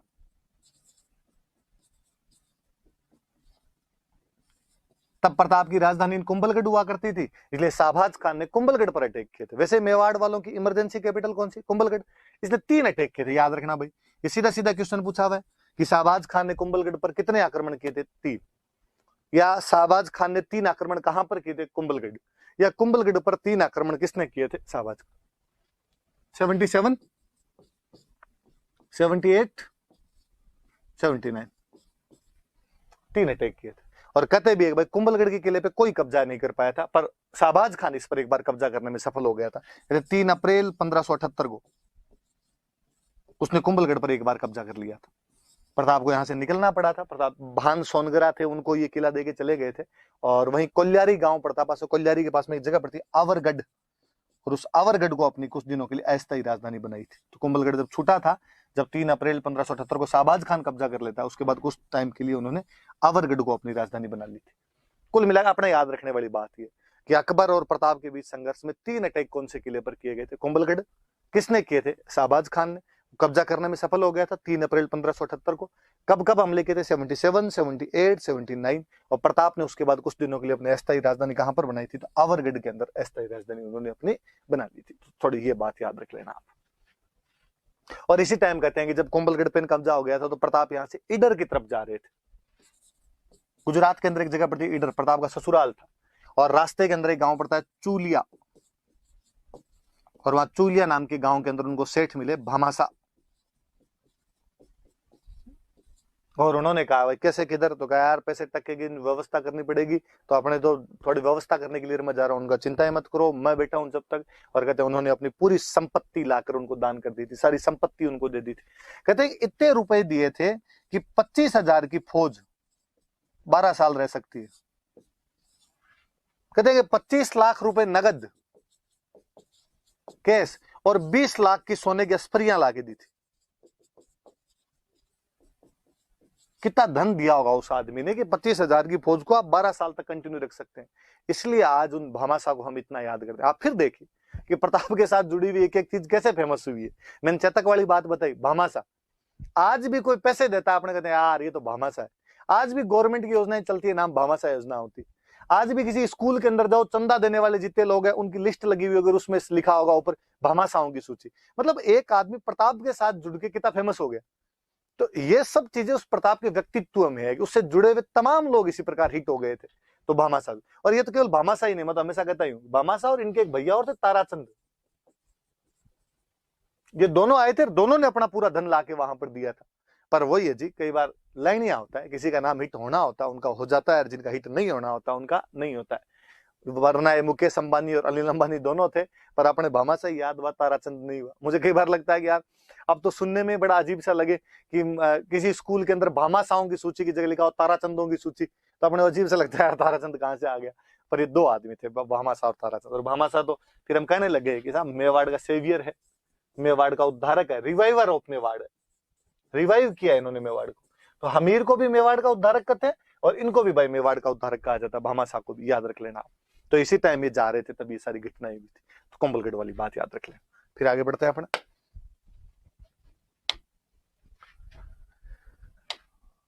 आगे लिखा हुआ एक शेरपुर घटना देखो। जब शाहबाज खान भी यहाँ पे प्रताप को हरा नहीं पाया, प्रताप को अधीनता नहीं स्वीकार कर पाया, प्रताप को मार नहीं पाया, प्रताप को पकड़ नहीं पाया, असफल होकर जब वापस लौटा, और शाहबाज खान के लिए तो और कहते हैं कि शाहबाज खान बेचारा एक बार आया, हमला करके वापस चला गया। दोबारा जब अकबर ने भेजा था, तब अकबर ने क्या की ओर भेजा था कि हार के आ गए तो सिर काट लूंगा। और क्या करते बापड़े, हार के गए थे वापस। अकबर ने कहा ढूंढ रहे तुम्हारे पीछे, पीछे जाके बैठ जाओ कहीं पे। एक बार और भेजा था, फिर बेचारा वापस चला गया था। फिर वो तो कश्मीर ही चला गया था, शाहबाज खान इधर रहा ही नहीं था अपने। शेरपुर घटना जब ये बातें हुई, तो अकबर ने इस बार एक नए सेनापति भेजे, अब्दुल रहीम खान खाना। छोटी क्लासों के अंदर कभी दोहे पढ़े होंगे, रहीम जी के दोहे, रहीमन धागा प्रेम का मत तोड़ो छिटकाए, टूटे से फिर जुड़े नहीं जुड़े गांठ पड़ जाए। वो रहीम जी सेनापति बना के भेजे गए। रहीम जी यार प्रेम व्रेम की बात करने वाले बंदे, कहां लड़ाइयां करते घूमे। पर अकबर के ये काम एक बड़ा जोरदार था कि उनके दरबार में कोई भी होगा उन सबको युद्ध लड़ने के लिए जाना पड़े। इवन बीरबल जैसे मजाकिया आदमी को भी युद्ध करने के लिए भेज दिया करते। इस बार इसको भेज दिया, रहीम जी को भेजा गया, रहीम जी आप जाओ। 1580 के आसपास की घटना है। पहाड़ों में कहीं शेरपुर नाम की जगह थी, वहां पर रहीम जी अपने सेना को लिए पड़े हुए थे। जब लंबे लंबे आक्रमणों के लिए जाते, तो अपने बीवी बच्चों को साथ में लेके जाया करते थे। तो रहीम जी के बीवी बच्चे आए हुए थे। रहीम जी भले आदमी, बहुत सीधे आदमी थे। रहीम जी ने कहा कौन लड़े अब फालतू। रहीम जी ने अपने कैंप लगाए, प्रताप पर हमले करने बंदी कर दी। डेली अपने शिकार विकार खेल कर वापस आ जाए और थोड़े दिनों में अकबर को चिट्ठी लिख के भेज दे कि हमने प्रताप को पकड़ने के प्रयास किए थे लेकिन प्रताप हाथ नहीं आया। अब यदि अकबर वापस पूछ ले हाथ क्यों नहीं आया, तो रहीम जी वापस पूछ ले कि ये बात तो मान सिंह, आसफ खान, शहबाज खान और तुम चारों खुद आगे गए हो, तो आपस में मिलजुल के मुझे भी बता दो क्यों हाथ नहीं आया, तो मैं तुम्हें बता दूंगा। तो अकबर कहता कोई नहीं, वेल ट्राई, इस बार वापस अपने लगे रहो, पकड़ के लेना है। इधर प्रताप को पता चला, प्रताप ने बोला आजकल क्या हुआ, मुगलों की तरफ से अटैक वटैक क्यों नहीं बंद हो गए। और लोगों ने कहा कि साहब आजकल वो रहीम जी आए हैं, रहीम जी अटैक ही नहीं कर। प्रताप ने कहा ठीक है तो अपने छोड़ो। प्रताप पहाड़ों से निकल के थोड़ा समतल भूमि के अंदर आ गया, अपनी सेना वेना में घायल सैनिक थे उनकी इलाज विलाज करवाने शुरू किया, अनाज वनाज इकट्ठा करना शुरू किया, आगे जब भी होगा तब देखेंगे। और ऐसे कहते हैं प्रताप का जो बेटा था अमर सिंह, अमर सिंह को एक दिन मॉर्निंग वॉक के लिए गया होगा, घूमने के लिए गया हुआ था, और उसने देखा कि यार मुगलों वाले जो कैंप है वो थोड़े सुनने से पड़े। वो पास में गया और उसने जाके आवाज लगाई, भाई रहीम जी। अंदर से महिलाओं की आवाज आई कि रहीम जी यहां पर नहीं है। कहां गए, तो शिकार खेलने के लिए गए। और कोई पुरुष होगा उसको भेज दो, मुझे बातचीत करनी है। कोई पुरुष नहीं है, सब शिकार खेलने के लिए गए हैं। अमर सिंह का सच्ची, तुम आ जाओ सारी की सारी। और कहते हैं अमर सिंह उन सबको गिरफ्तार कर लेता है और गिरफ्तार करके उनको लेके आ जाता है। वो महिलाएं बेचारी डरी हुई उसके पीछे पीछे चली हुई आए अमर सिंह के। प्रताप सामने खड़ा खड़ा देख। प्रताप ने कहा जैसे वो पास मेरे, कौन है, कहां से लाया है।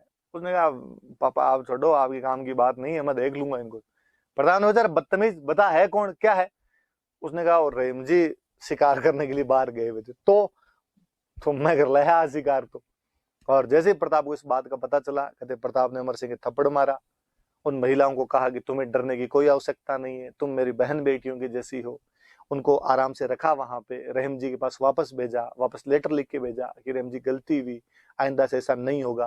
वो महिलाएं जब लौट के गई उन्होंने बताया जाके कि प्रताप ने इतना अच्छा बिहेव किया हमारे साथ में। रहीम जी बड़े राजी हुए और कहते रहीम जी ने तब कहा था कि धर रसी धर्म रसी खपजासी खुरसान, कि एक दिन जो खुरासान के मुगल आए हुए ये एक दिन सब समाप्त हो जाएंगे, लेकिन राणा तुम्हारी ये धरती और तुम्हारा जो धर्म है ये हमेशा बना रहेगा। यार कोई आदमी दुश्मन की आई हुई महिलाओं को वापस भेज दे, नैतिक रूप से कितना श्रेष्ठ मनुष्य रहा होगा वो। ऐसे उदाहरण बहुत कम मिलते हैं, वरना उस समय दुश्मन की बहू बेटियों को उठाकर लाना और आपस में बांट लिया करना सामान्य सी बातें हुआ करती थी। पर यदि कोई नहीं करता है, कितना महानतम महानतम चरित्र का आदमी रहा होगा वो। प्रताप इसलिए प्रातस्मरणीय हो जाता है कि उसमें ये दूसरे गुण इतने ज्यादा है, पर हमारे इतिहासकारों ने उसके साथ में इतना वो षड्यंत्र रचा है कि केवल एक योद्धा की छवि बना के छोड़ दी गई, जबकि वो एक मल्टी डायमेंशनल पर्सनालिटी बंदा है। उसके इतने आयाम खुलते हैं व्यक्तित्व के कि आप सोच ही नहीं सकते कि वो सेक्युलर है, वो जो अनटचेबिलिटी कहीं ना कहीं उसको दूर कर रहा है, वो महिलाओं के प्रति अच्छी भावना रखता है, वो राष्ट्रवाद की भावनाएं जगाता है, वो एक सेल्फ रेस्पेक्ट वाला बंदा है, वो एक योद्धा है। सब अब भामाशाह जैन है, वो उसके साथ युद्धों में लड़ रहे हैं। हल्दीघाटी वाले युद्ध में भामाशाह लड़े थे। अलग अलग समाज के, समुदाय के, संप्रदाय के लोगों को अपने साथ में जोड़ रहा है, वो संगठन बनाना जानता है वो आदमी। तो कहते हैं अमर सिंह उन बेगमों को बाद में वापस, अमर सिंह जिन बेगमों को लेके आ गए थे प्रताप ने उनको वापस पहुंचाया था। ये शेरपुर वाली घटना है, थोड़ी सी याद रख लेना बस घटना। आप आगे बढ़ते हैं। देखो वापस अकबर को पता चला कि रहीम जी के साथ ये मैटर हुआ। अकबर ने रहीम जी का, रहीम जी वापस आ जाओ, प्रताप को क्या संभालोगे, लुगाई नहीं संभल रही है। और इस बार एक नया सेनापति भेजा गया। अकबर के खुद के अंकल थे सुल्तान खान, इस बार सुल्तान खान को भेजा कि आप जाओ और आप जाके प्रताप को पकड़ के लो। सुल्तान खान बड़े शानदार सेनापति थे। सुल्तान खान ने यहां पर आते कहते चौकियां बनाई। मुगलों की 4 चौकियां हुआ करती थी यहाँ पे। एक डूंगरपुर की तरफ एक चौकी हुआ करती थी देवल, एक उदयपुर की तरफ एक चौकी हुआ करती थी देबारी, पाली की तरफ एक चौकी हुआ करती थी देसुरी, और अपने राजसमंद अजमेर की तरफ एक चौकी हुआ करती थी दिवेर। इनमें सबसे मुख्य चौकी ये थी, मुख्य कैंप ये था, दिवेर वाला कैंप था। यहाँ पे मुगलों का पहरा सबसे कड़ा था और चारों तरफ से घेर के, चारों तरफ चारों कोणों के अंदर बनाई, प्रताप को इसे बाहर नहीं निकलने देंगे अपने। और प्रताप पहाड़ों के अंदर जाके बैठ गया तो मुगल सेना को और कॉन्फिडेंस बढ़ा कि अरे यार डर गया, इस बार तो अंदर जाके बैठ गया, कब तक अंदर बैठा रहेगा।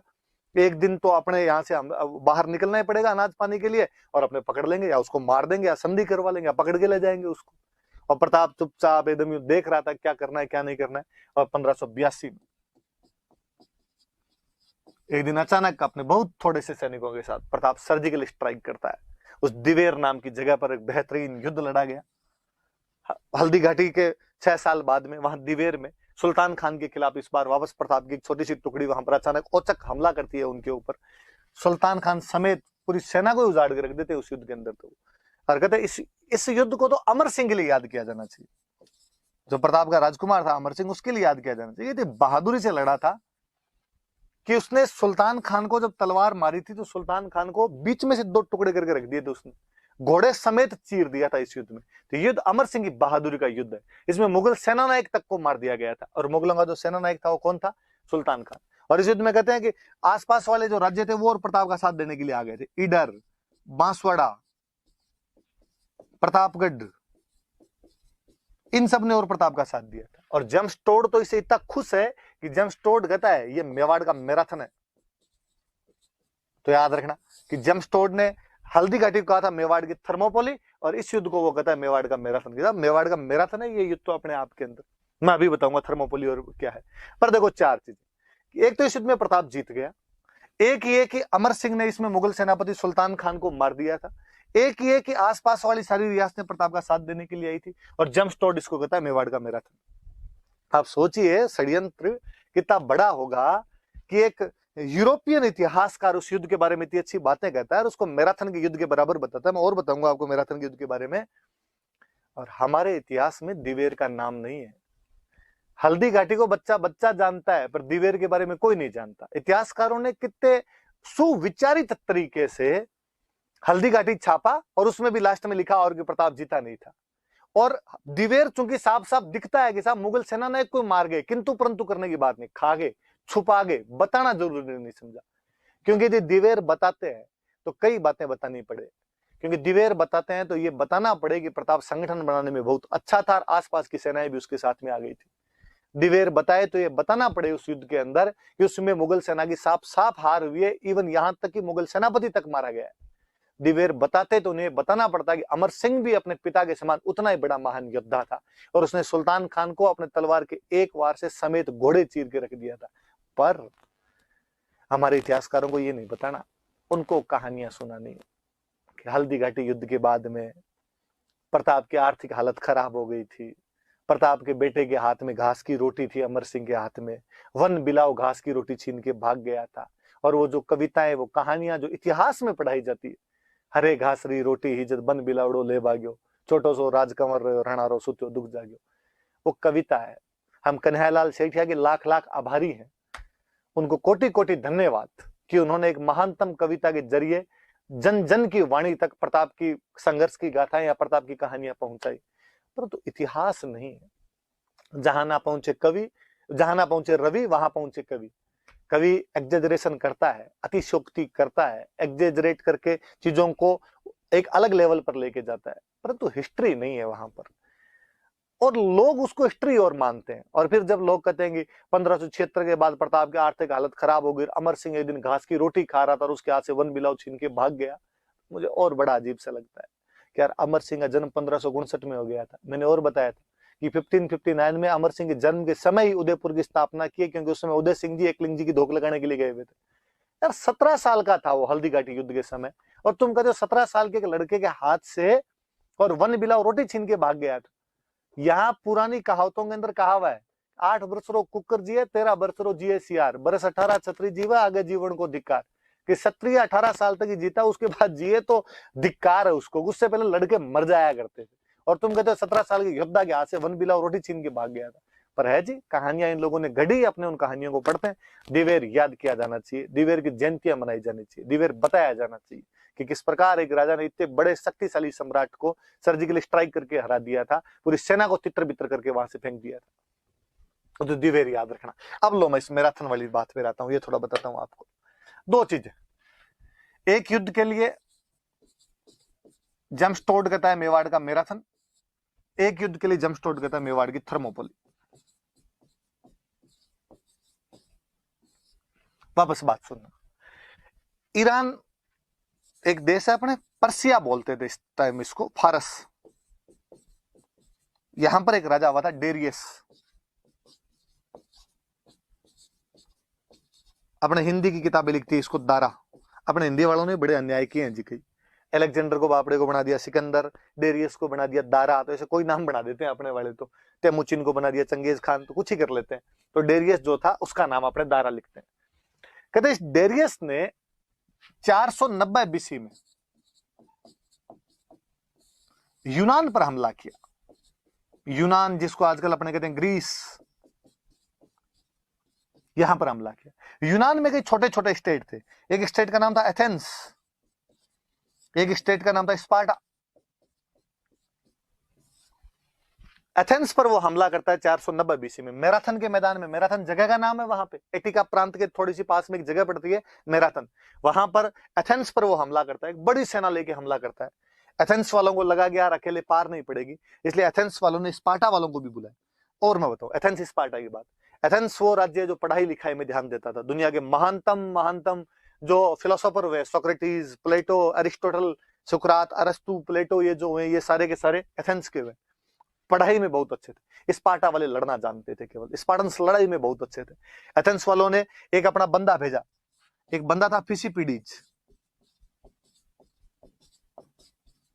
फिसिपिडीज नाम करके बंदा था। इसको कहा कि तू जा और जाके स्पार्टा वालों का, स्पार्टा वालों हमारी सहायता करने के लिए आओ, मैराथन के मैदान में हम पर्सिया के खिलाफ लड़ रहे हैं।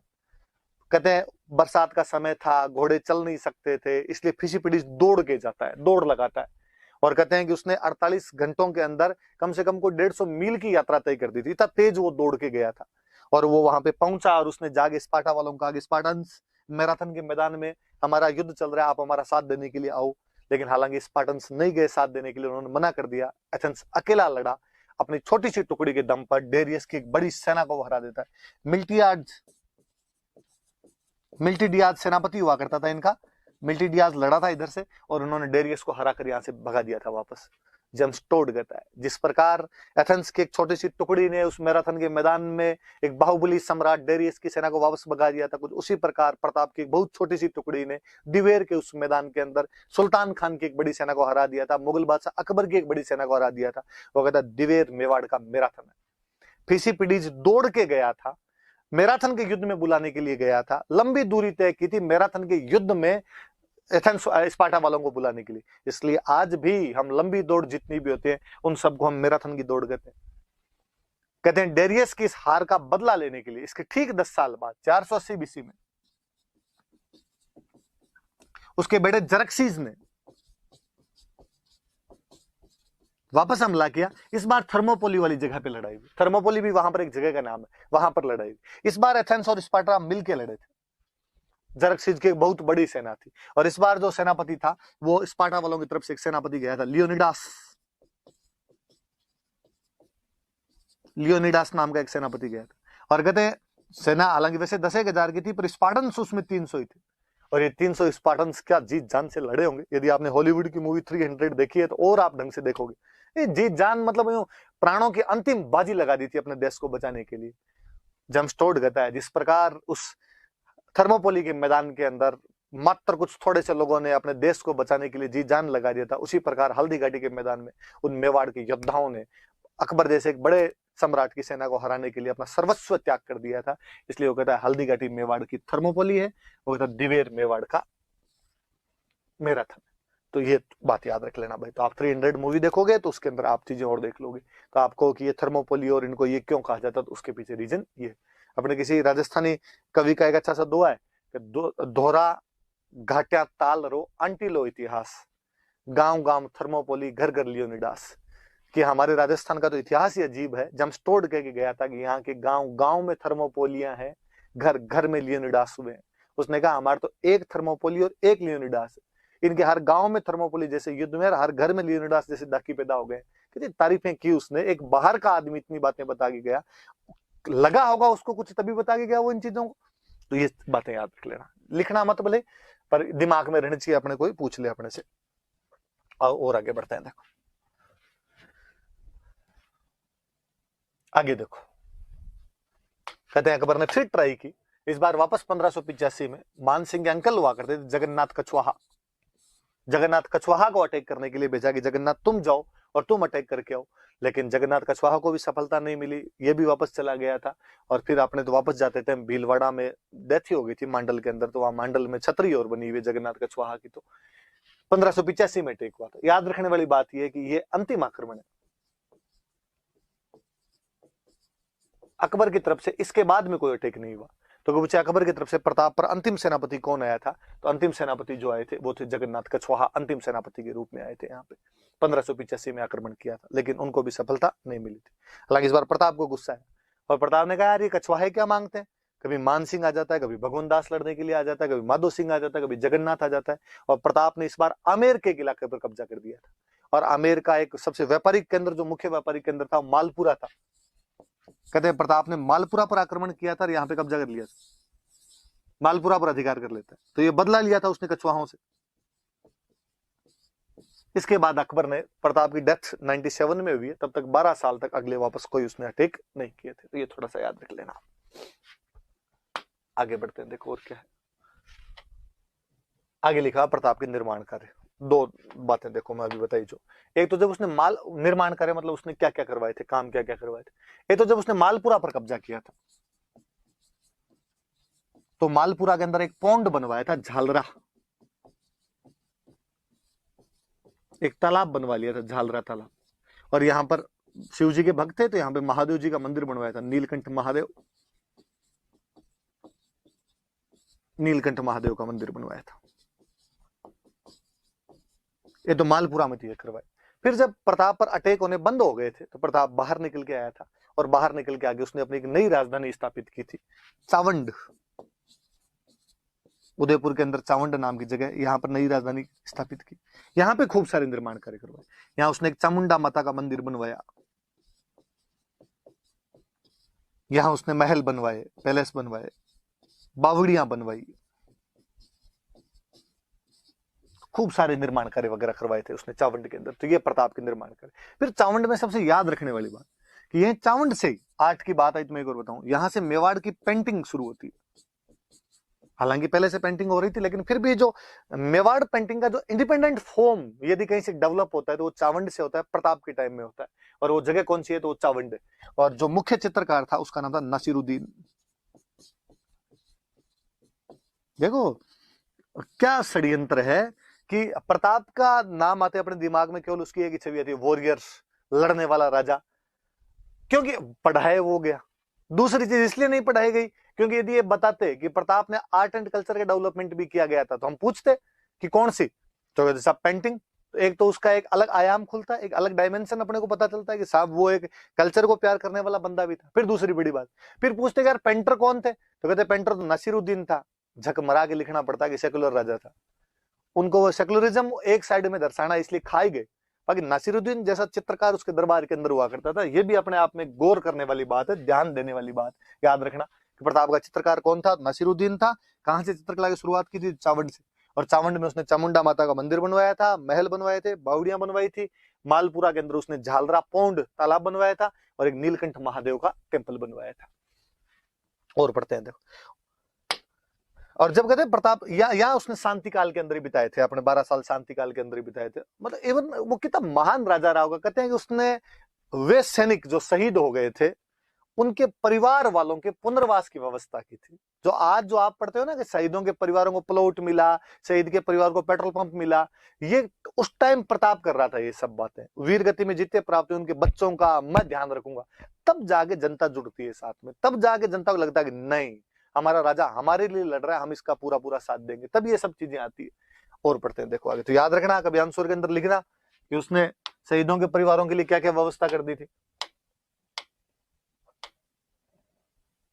आगे आगे लिखा हुआ है उसके दरबार में विद्वान कौन कौन थे, थोड़े पढ़ लेते हैं। देखो इस बार मेंस में क्वेश्चन था। जैसे एक विद्वान थे इसके दरबार में, चक्रपाणि मिश्र।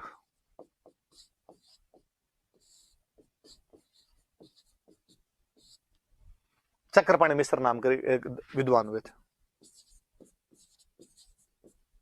किताबें हैं कुछ, राज्याभिषेक,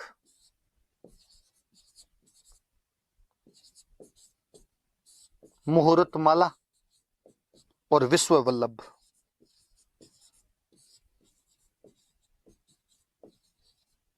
ये कुछ किताबें लिखी थी, कौन कौन सी होगी? राज्याभिषेक, मुहूर्तमाला और विश्व वल्लभ।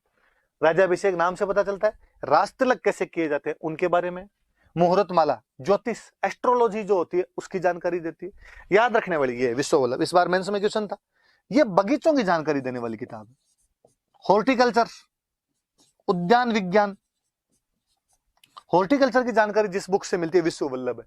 तो कहते हैं कि प्रताप को बगीचों में, बागवानी में, गार्डनिंग में, हॉर्टिकल्चर में बड़ी रुचि थी, हॉबी थी उसकी, इसलिए प्रताप ने चक्रपाणि मिश्र को कहकर किताब लिखवाई थी कि यार ये लिखो। तो आप जब कभी प्रताप के पर्सनालिटी की विशेषताएं लिखो, उसकी व्यक्तित्व की विशेषताएं लिखो, तो आप लिखना फीचर्स के अंदर कि वो कहीं ना कहीं प्रकृति प्रेमी, नेचर लवर राजा है वो, और वो चक्रपाणि मिश्र कहकर किताब लिखवा रहा है। किताब का नाम विश्व वल्लभ है, जो किससे संबंधित है? हॉर्टिकल्चर की बुक है, उद्यान विज्ञान की बुक है।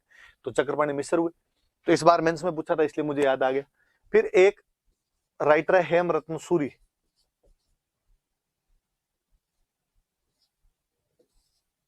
हेमरत्न सूरी नाम करके, सूरी मैंने बताया दिया, जैन राइटर, किताब लिखी थी गोरा बादल री चौपाई। आप गोरा बादल अपने पहले वीडियो में पढ़ चुके थे, बार पहले पढ़ा था गोरा बादल के बारे में, देख लो। तो गोरा बादल वाली बात है 1303 की, याद अभी तक रखी जा रही। और ये तो और मुझे बड़ा जोरदार लगता है कि प्रताप ने हेमरतन जी को कहा कि हेमरतन जी यार, गोरा बादल अपने मेवाड़ के बेहतरीन सेनापति हुए हैं, उन पे बुक लिखो। उनका साहब लिख देंगे। पद्मिनी पे भी लिखी थी उन्होंने, पद्मिनी चौपाई भी लिखी थी। चौपाई मतलब 4-4 लाइन है जिसमें होती है वो चौपाई, 2-2 लाइन है जिसमें होती है वो दोहे। उनका मैं लिख दूंगा, पर मैं जितने दिन लिखूं मेरे घर परिवार का खर्चा कैसे चलेगा, और इस बुक का खर्चा कौन देगा? तो भामाशाह के भाई जो ताराचंद थे वो बैठते, उन्होंने कहा अरे क्या बात कर दी यार, मैं दूंगा इसका सारा खर्चा, आप तो किताब लिखो। तो हेमरतन सूरी ने किताब कौन सी लिखी? गोरा बादल री चौपाई। एक दरबार में थे सादुलनाथ त्रिवेदी, और सादुलनाथ त्रिवेदी के बारे में और नहीं, एक जानकारी याद रखनी। सादुलनाथ त्रिवेदी विद्वान आदमी थे, इनको प्रताप ने गांव दान में दिया था, मंडेर, मंडेर की जागीर दान में दी थी। और इसके लिए बाकायदा एक पूरा अभिलेख है, 1588 का उदयपुर अभिलेख है, उदयपुर इंस्क्रिप्शन है, जिसके अंदर ये लिखा हुआ है कि प्रताप ने सादुलनाथ त्रिवेदी को मंडेर नामक गांव दान के अंदर दिया था, डोनेट किया था उनको गांव। अब काम की बात क्या है? काम की बात यह है कि जब हम ये कहते हैं कि हल्दी घाटी वाले युद्ध में अकबरन जीत गया था, तो जब इतिहासकारों ने वापस जब इस पे शोध किया, जब रीराइटिंग ऑफ हिस्ट्री हुआ, तो लोगों ने कहा कि यदि यार उस युद्ध में अकबर जीत गया था, तो वो आसपास की जमीन भी अकबर ने जीत ली होगी, और यदि जमीन अकबर ने जीत ली होगी, तो फिर ये कैसे हो सकता है कि पास के गांव की कोई जमीन प्रताप किसी को दान के अंदर दे? मंडेर वहां के एकदम पास का गांव है। तो ये उदयपुर वाला जो अभिलेख है मंडेर जागीर देने का, ये भी सबूत अपने आप में, हल्दी घाटी युद्ध के अंदर प्रताप जीता था, इसलिए जमीन उसके पास थी। जमीन उसके पास थी तो वो सादुलनाथ त्रिवेदी को मंडेर गांव की जो जागीर है वो दान के अंदर दे रहा है। और फिर चारण कवि थे इसके दरबार में, एक थे माला सांदू और एक थे रामा सांदू। इनके नाम भी याद रखना भाई, सिंपल। कभी कोई पूछ ले कि माला सांदू और रामा सांदू जो चारण कवि थे वो किसके दरबार में थे, तो प्रताप के दरबार में माला सांदू और रामा सांदू थे, ये दरबारी विद्वान। चक्रपाणि मिश्र की 3 किताबें, राज्याभिषेक, मुहूर्तमाला, विश्व वल्लभ। विश्व वल्लभ का सब्जेक्ट याद रखना है हॉर्टिकल्चर। हेमरतन सूरी की किताब गोरा बादल री चौपाई, इसका पूरा खर्चा भामाशाह के भाई ताराचंद ने दिया। सादुलनाथ त्रिवेदी को मंडेर की जागीर दी गई, जिसकी जानकारी 1588 के उदयपुर इंस्क्रिप्शन से मिलती है।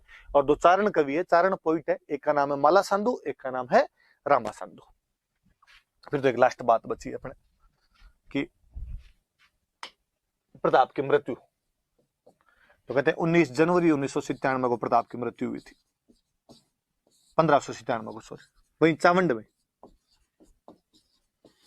ऐसा कहा जाता है कि वहां पर एक धनुष को खींच रहे थे, उस धनुष को खींचते समय पीछे गिर गए थे। कुछ तो कहते हैं आंत के अंदर लग गई थी, कई कहते हैं पीछे गिरे थे तो सर में लगी, खून का क्लोट बन गया था, उसके बाद उनकी डेथ हो गई थी। पर जैसे भी हुई, जो भी हुई, चावंड में उनकी डेथ हुई थी 19 जनवरी 1597 में। वही चावंड के पास में एक जगह पड़ती है बांडोली, वहां पर प्रताप की छतरी बनी हुई,